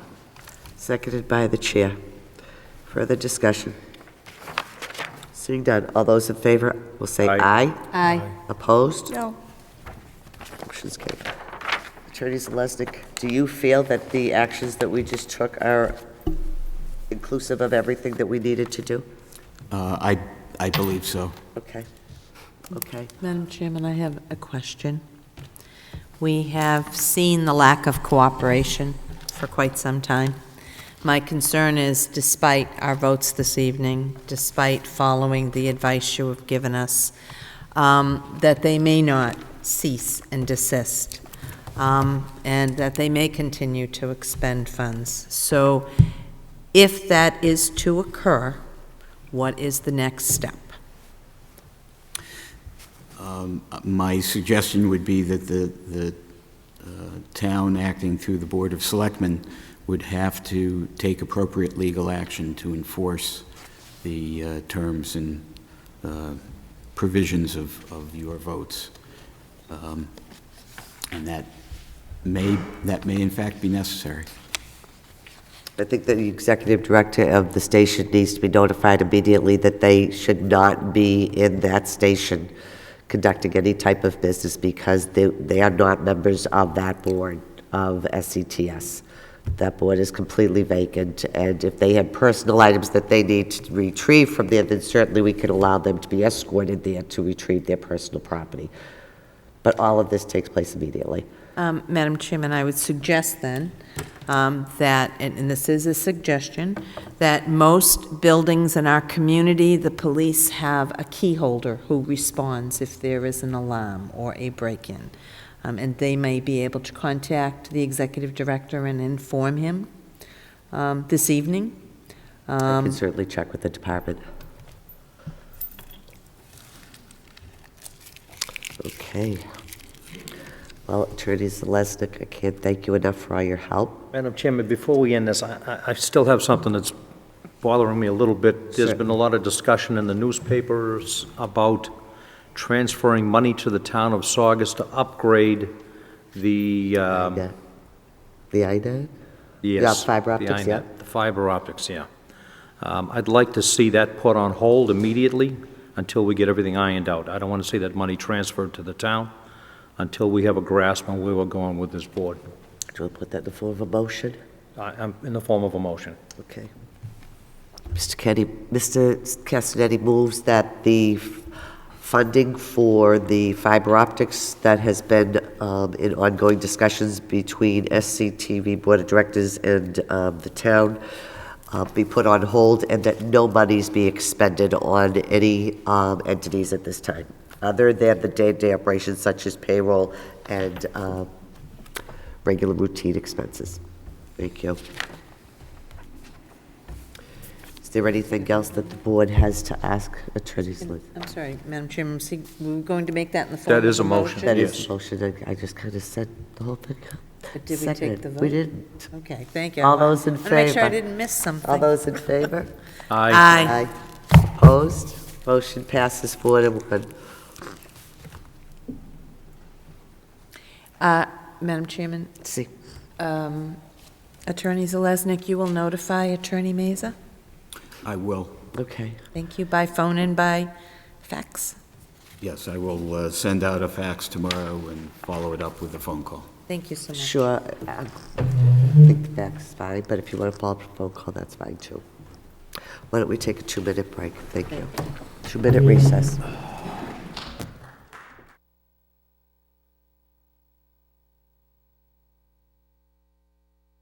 Turn to order. Next on the agenda is the town manager's report. Good evening, Madam Chairman. First I have is some recommendations to appointments to some of the boards and commissions. First one is Council on Aging. I bring before the board Richard Barry 22 Henry Street, and Eleanor Gallo of Newhall Avenue, and Margaret Joyce of Newcomb Avenue. And these are for reappointments to the Council on Aging for the town of Saugus. Okay. The town manager is recommending for appointment to the Council on Aging, Eleanor Gallo, Richard Barry, and the third name? Marriott Joyce? I couldn't hear. Margaret, I'm Margaret sorry. Joyce. It's late. I don't have that paper in front of me. Thank you. Margaret Joyce. Thank you, Margaret Joyce. Yes. Any questions from members of the board? Just one, Madam Chairman, through you. Mr. Manager, there had been a request back in January for an appointment. I wondered if it was ever addressed. I think I had given you a copy. I'd be happy to give it to you again. Sure.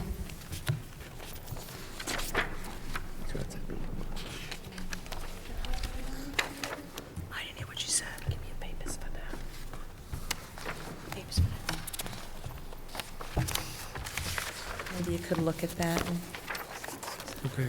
Yeah, I think, this is probably for, these are reappointments, people that are Okay, already thank on. you. So I'll Okay, let you yeah. just keep that and address it. Thank Thank you you. so much. Any questions from members of the boards? Do we have a motion? I'd like, Madam Chair, Selectman Panetta?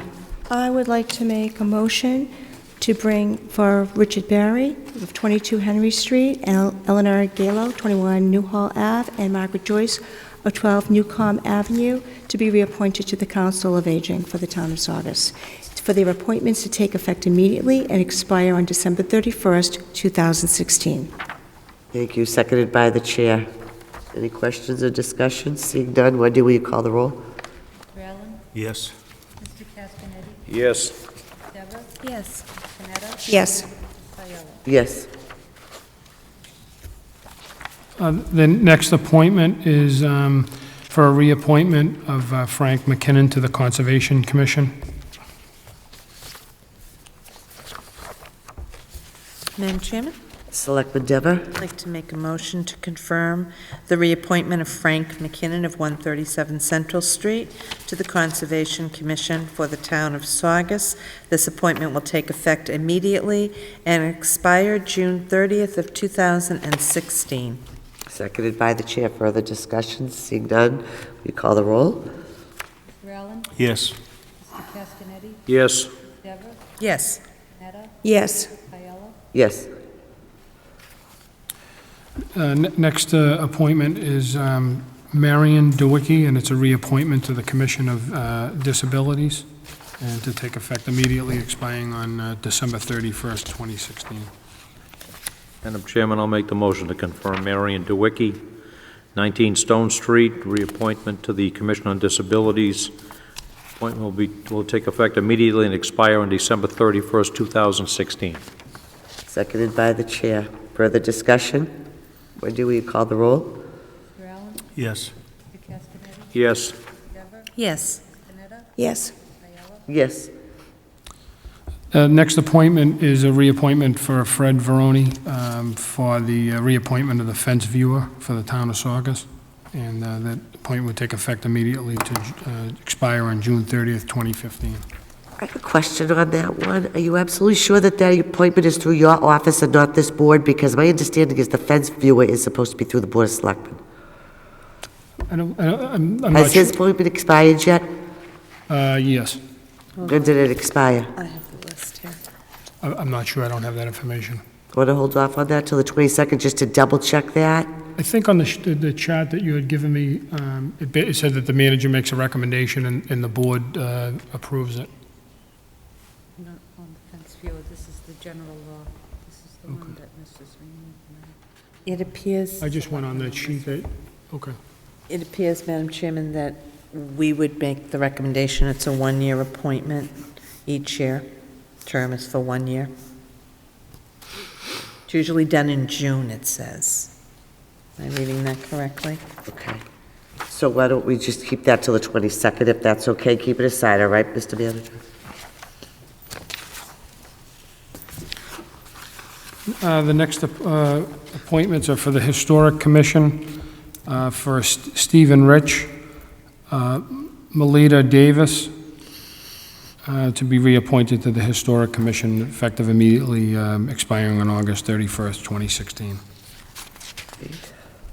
Seconded by the Madam chair. Madam Chair? I'd like to make a motion to appoint Stephen Rich and Melita Davis to the Historic Commission. That will take effect immediately and expire on August 31st, 2016. Seconded by the chair. Further discussion? Roll call, Wendy? Yes. Castanetti? Yes. Dever? Yes. Canetta? Yes. Ayala? Yes. Next appointments are for the Youth and Rec Commission, and I recommend appointment for Kimberly Politano and Glenn Davis to be reappointed Youth and Commission. Ms. Politano would effective immediately expire on September 14th, 2015, and Mr. Davis would expire on September 14th, 2016. Madam Chairman? Selectman I'd Dever. like to make a motion to confirm the reappointment of Kimberly A. Politano and Glenn Davis to the Youth and Recreation Commission. Ms. Politano's term will expire September 14th, 2015, and Mr. Davis's term will expire September 14th, 2016. Seconded by the chair. Further discussion? Seeing none, all, roll call. Wendy? Mr. Allen? Yes. Mr. Castanetti? Yes. Dever? Yes. Canetta? Yes. Ayala? Yes.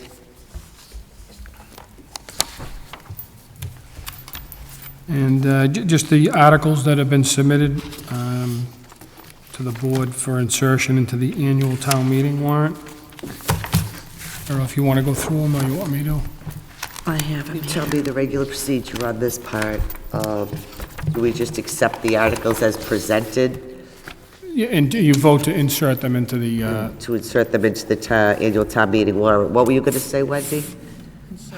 first you would, they have to call for the annual, it's automatic through the charter, right, okay. So it'd just be a vote to insert. So we just accept the articles for insertion into the, we just vote to insert them into the annual town meeting warrant, but they don't have to be read, is what you're saying? That's my question. Okay, go ahead, Mrs. Talbot. Madam Chairman, I'd like to make a motion to insert into the next annual town meeting the waterfront mixed-use overlay district article. Want me to do them one by one, or all of them at once? Just do them all. Okay. 11 o'clock. Madam Chairman, I'd like to make a motion to insert into the annual town warrant a article to be entitled Large-Scale Ground-Mounted Solar Photovoltaic Installation Overlay District. Say it 3 times. I will not say it 3 times. I believe it's solar. To insert the following warrant into the annual town meeting, Town of Saugus zoning bylaw and maps required by FEMA Emergency Management Agency, and it would be a floodplain district. Warrant articles for the annual town meeting to see if the Town of Saugus will amend the zoning bylaws by adding a special requirement for medical marijuana treatment centers. Annual town meeting warrant, to see what sum of money the town will vote to raise and appropriate for the town for charges for the ensuing year. Oh, dear Lord in heaven. Okay, Mr. Chairman, can I insert all of these annual town meeting Yes. warrant articles as a whole? Yes. Okay, thank you. And then we just missing, I think, one, the noise bylaw, I don't know. Noise bylaw, I didn't see Actually, that. it's here. Okay. It's on the bottom. And if we could please insert, Mr. Manager, I just wanted to verify, in reading this, it looks like the Board of Health needed to have a final sign-off on this, according to what I'm reading, April 1st? They voted last evening. Okay. And so we'll also be including the noise bylaw for the annual town meeting. And I believe that's all of them. Did I miss any? So,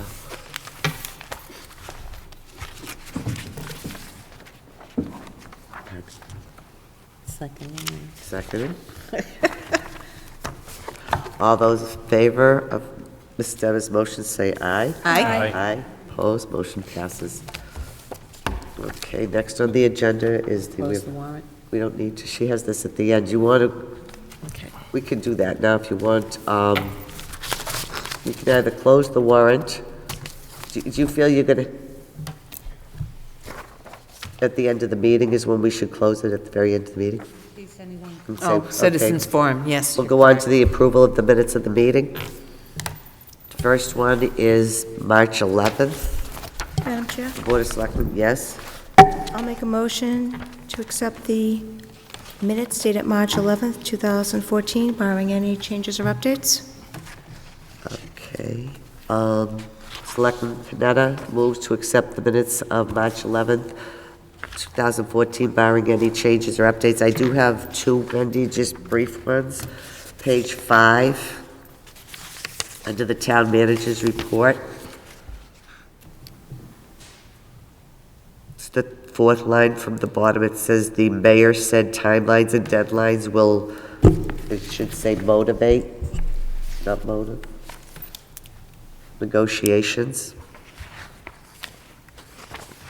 And on page 6, second paragraph of SCTS SCTV conversion update, it's the next to last sentence. She's not spoken with the chairman, but the word was should be put before the word sent. Other than that, that's the only corrections I have. Anybody else have any corrections? Seeing that, all those in favor, say aye. Aye. Aye. Opposed, motion passes 5-0. Madam Chairman? Selectman Dever. I'd like to make a motion to lay the March 18th minutes on the table until our next meeting. Okay. Selectman Dever moves to table the minutes for March 18th, seconded by the chair. All those in favor? Aye. Aye. Motion passes. On the minutes for the joint meetings with the school committee, those would be to accept, not to approve, as we did not have quorums at the meetings. Okay. We had representation at all the meetings, but we did not have a quorum. Do I have a motion? Madam Chairman, I will make a motion to accept The joint meetings. the joint meetings of the school, meetings with the school committee on 2/12, 2/27, 3/5, 3/10, 3/17, and 3/24. Seconded by the chair. Is there further discussion? Seeing none, all those in favor will say aye. Aye. Opposed, motion passes 5-0. Okay, next on the agenda is members' comments. We'll start with Mrs. Evans. At our last meeting, everyone, talked a little bit about some pending legislation that I hoped the board would consider, read, and consider supporting.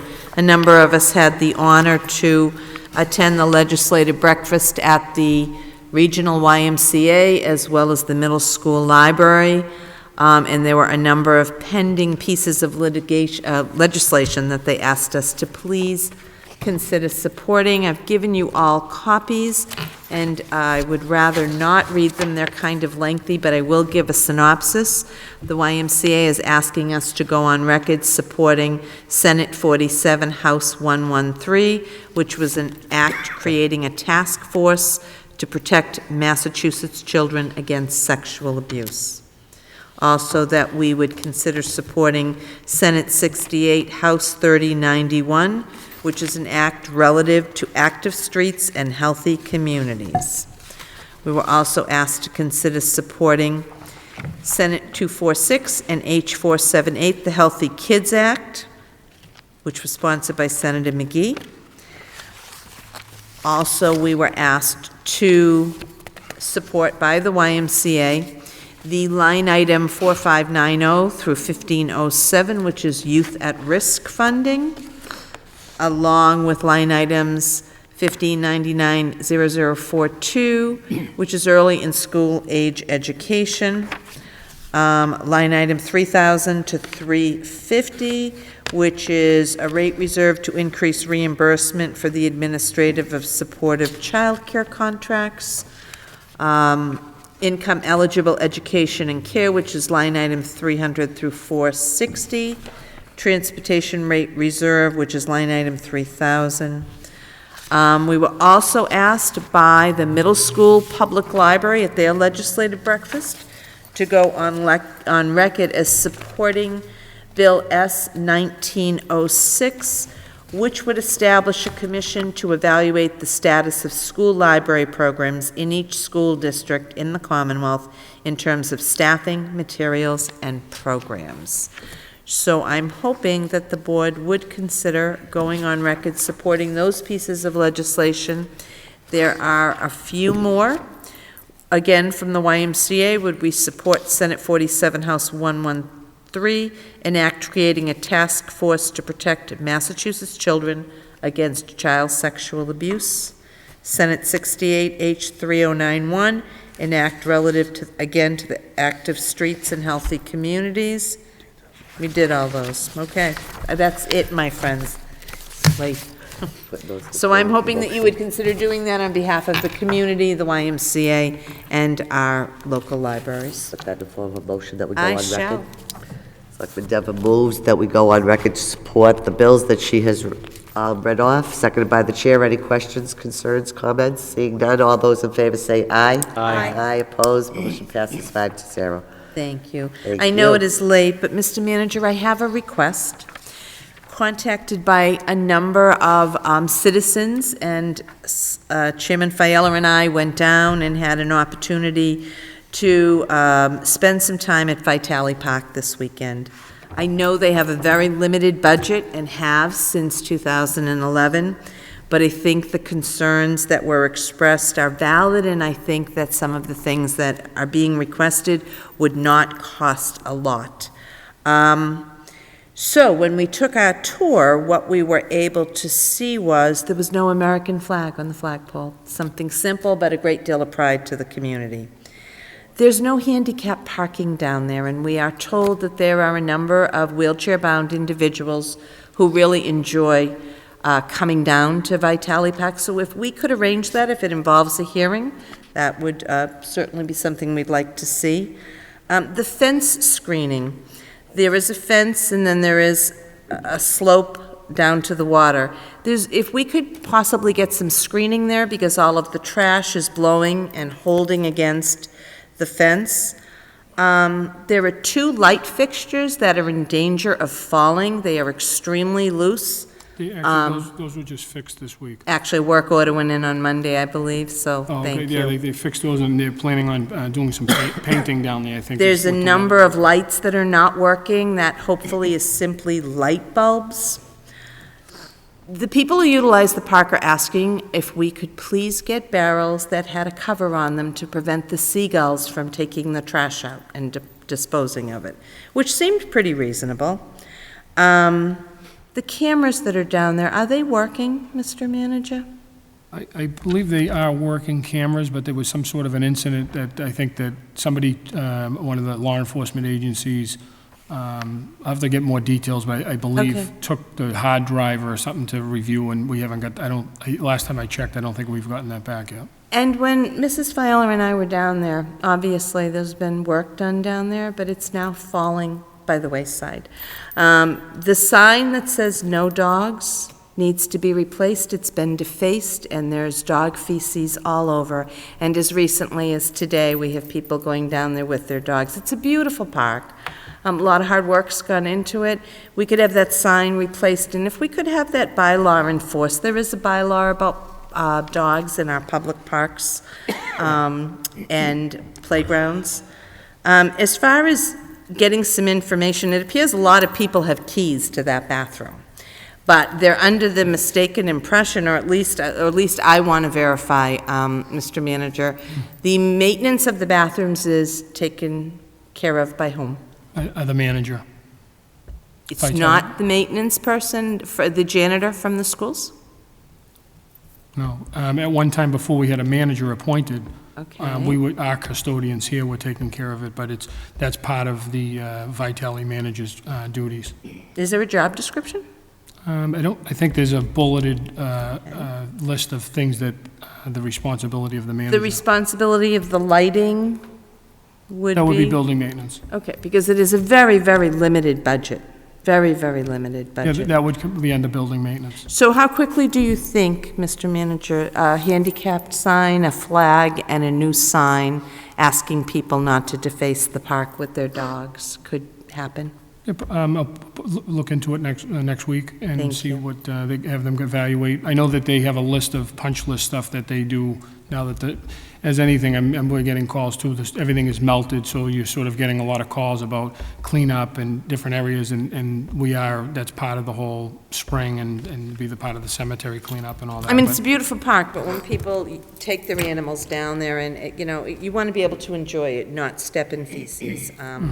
And so that is a very strong request. I would ask that be addressed soon. People are really tired of bringing concerns forward, and they feel like they fall on deaf ears, and that's really not the case. We're just getting into spring. Sometimes you just Yeah, there's a lot of work after the need to bring it winter, to the and right it's been a tough person. winter, so. I just have a couple more things, Madam Chairman. Thank you for indulging me. So Vitale Park, the noise and odor bylaw, we got tonight, the grease issue we're working on. Oh, I know what it is, Mr. Manager. After all of the conversations about Comcast and SCTS, could you please have someone look at the current Comcast contract and ask them to look at Section 3 and Section 6? Again, I'm not an attorney, but in reading it, it looks like they have a responsibility regarding our INET. Our what? Our INET, that is being discussed, upgrading. So I know that certainly seems like a good use of the money, but if Comcast is responsible, perhaps that may be the route to go. I think that's the most important things for tonight, Madam Chairman. I'm really... Sure. I think it's been a long night. I think some things can wait. Okay. So What about you? You think some things can wait? You got something you want to throw out there? I just got a couple quick things. The first thing I just wanted to ask permission on, right, is that the announcement for the Veterans Graves Officer was no later than April 7th.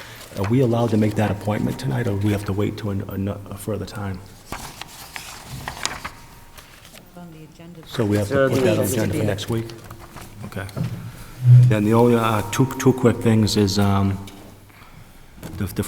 new friends of the library approached me today to ask me to just relay a message that at Kelly's Roast Beef on May 5th from 4 to 8, they're doing a fundraiser there, so anything that's purchased, they get 15% back on it, but you got to give them a little certificate that's available from the library. And then on Sunday, April 27th, there's going to be the Boston Wounded Vet Run coming through Saugus.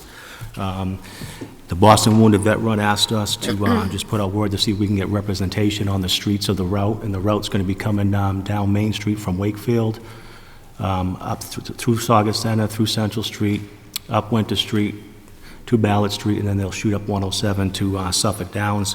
The Veteran Service Officer has free flags at the Veteran Service Office located on the first floor downstairs.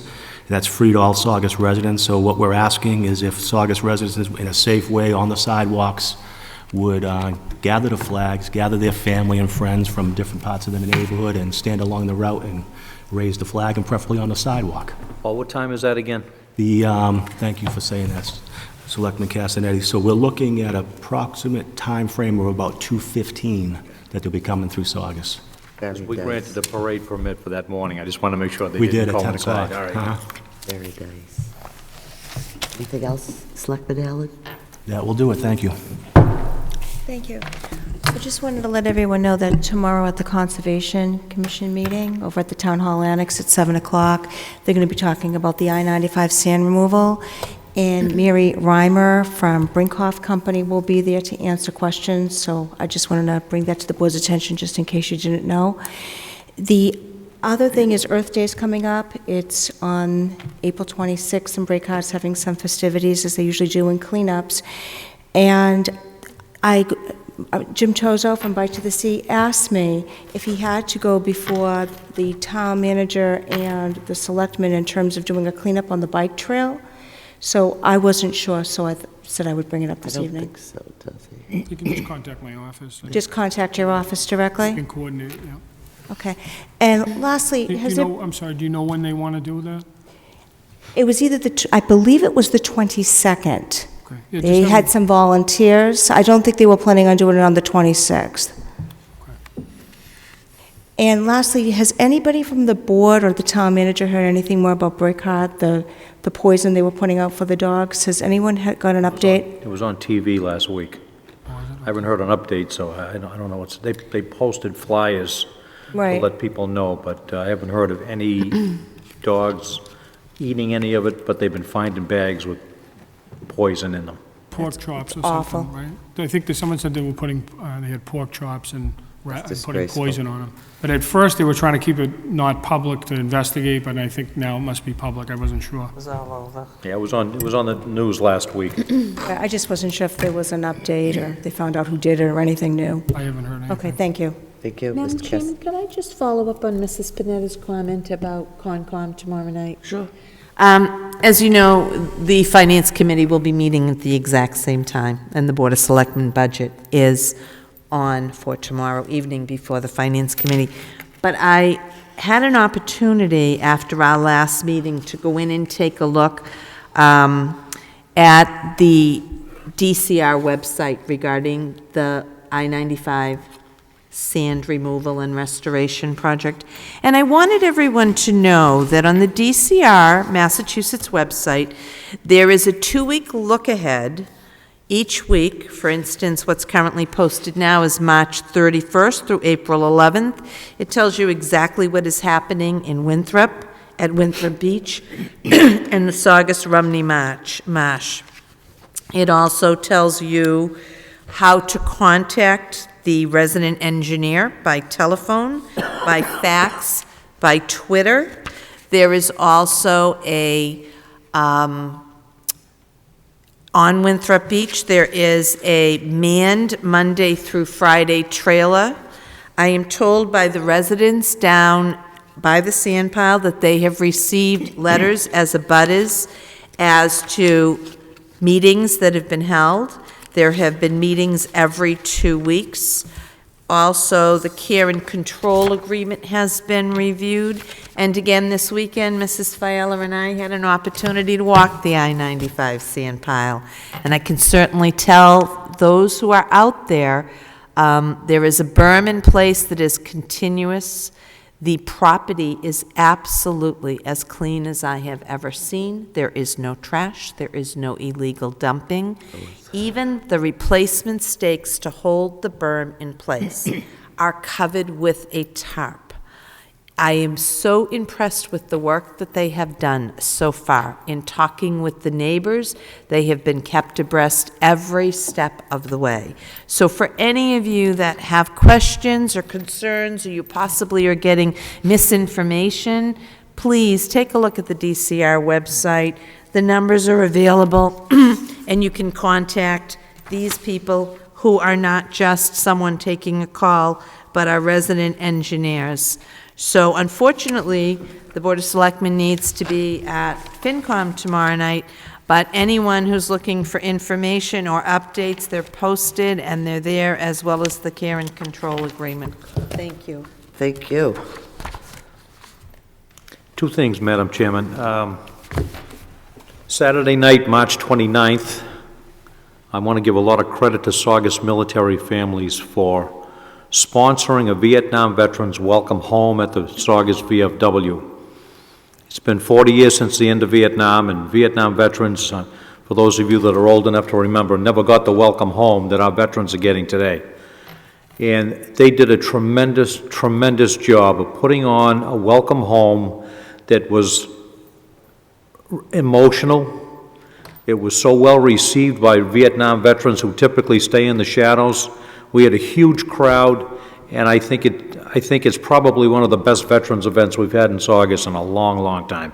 So the Saugus military families deserve a tremendous amount of credit for what they pulled off on Saturday night, March 29th. The second thing is, on May 24th, we're having our Memorial Day Parade. We had a Veterans Council meeting last night. And this year, pray it'll be bigger and better than ever. We've had pretty good-sized donation, which has allowed us to contract with a bagpipe band that'll be in the parade this year. We've hired Sergeant Dan Clark to do a show in front of Town Hall at the end of the parade. We have a Medal of Honor recipient, only one of 3 living Medal of Honor recipients in the state of Massachusetts, who's going to be our Grand Marshal. His name is Captain Tom Hudner, and he's a Medal of Honor recipient from Korea. So it's proving to be quite an event, and I'm sure there'll be other things added to it as we go along, but please pass the word. This is one that nobody wants to miss. Thank you, Madam Chairman. Thank you. The only thing I would add is, Mr. Manager, I have received some complaints as well about the parks, and I know that you're starting to clean up, and it seems that not only with Vitale Park that we saw the light post that was very, very unstable and dangerous. I understand the same situation is down at Stackpole Field. Have you received any calls about that? I just received calls. On the light poles? That there was unstable, I thought they said light poles, but I want you to just check, have them check before they start doing any type of spring cleanup, if you will. I'd like them to check the equipment in all of these parks, i.e. the benches, the playground equipment, the lamp posts, and make certain that before we go put mulch down, we protect what's there so that these things don't come down and hit a child or anybody on the head, and we're talking some serious damage if those things come down. So if you could just ask them to do a quick safety run, if you will, through the public areas, and pay particular attention to things that may have, it's been a tough winter, and I want to make certain that nobody's going to be hurt going into there. Sure, we'll do that. I know the DPW, some of the folks are volunteering some of their time over the weekend to do some park cleanup, but this I'll have this looked at. I did get an email today from Mr. O'Rourke who said they were busy working on the park, so I know that they're out there addressing them, but I want to bring to your attention that before we start to do the park cleanups, that there is a safety check done on everything first and foremost. Yeah, they'll do that. That's why I just wanted to add that they already have a scheduled volunteer, like the DPW, some of the employees are volunteering to do some cleanup on the parks this weekend because of the late winter and baseball and everything starting up, but that's a separate thing that they're already doing voluntarily. Okay, but I'll have this addressed right away. Great, thank you. And Madam Chairman, if I could just follow up on that, because you're absolutely correct.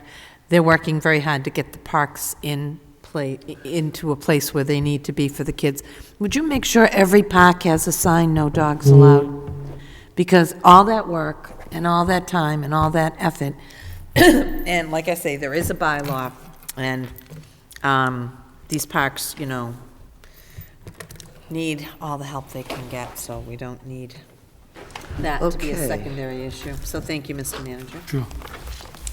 Is there any further business the board would like to bring up? Mr. Manager, anything else you'd like to raise? Okay. Anybody here in the audience that would like to address the board? This is public comment. Seeing none, do I have a motion to adjourn? Oh, wait a minute. To adjourn, Madam Chairman. Oh, that's right. Oh, my goodness, we almost couldn't have town meeting. And I will make a motion didn't to do that yet? close the warrant for the annual town meeting. Okay, we're going to close it. Are we going to close it but leave it open for the town? Do you have any reason why you'd leave it open? I don't think so. Okay, so we could just close it as of this evening. Okay, seconded by the chair.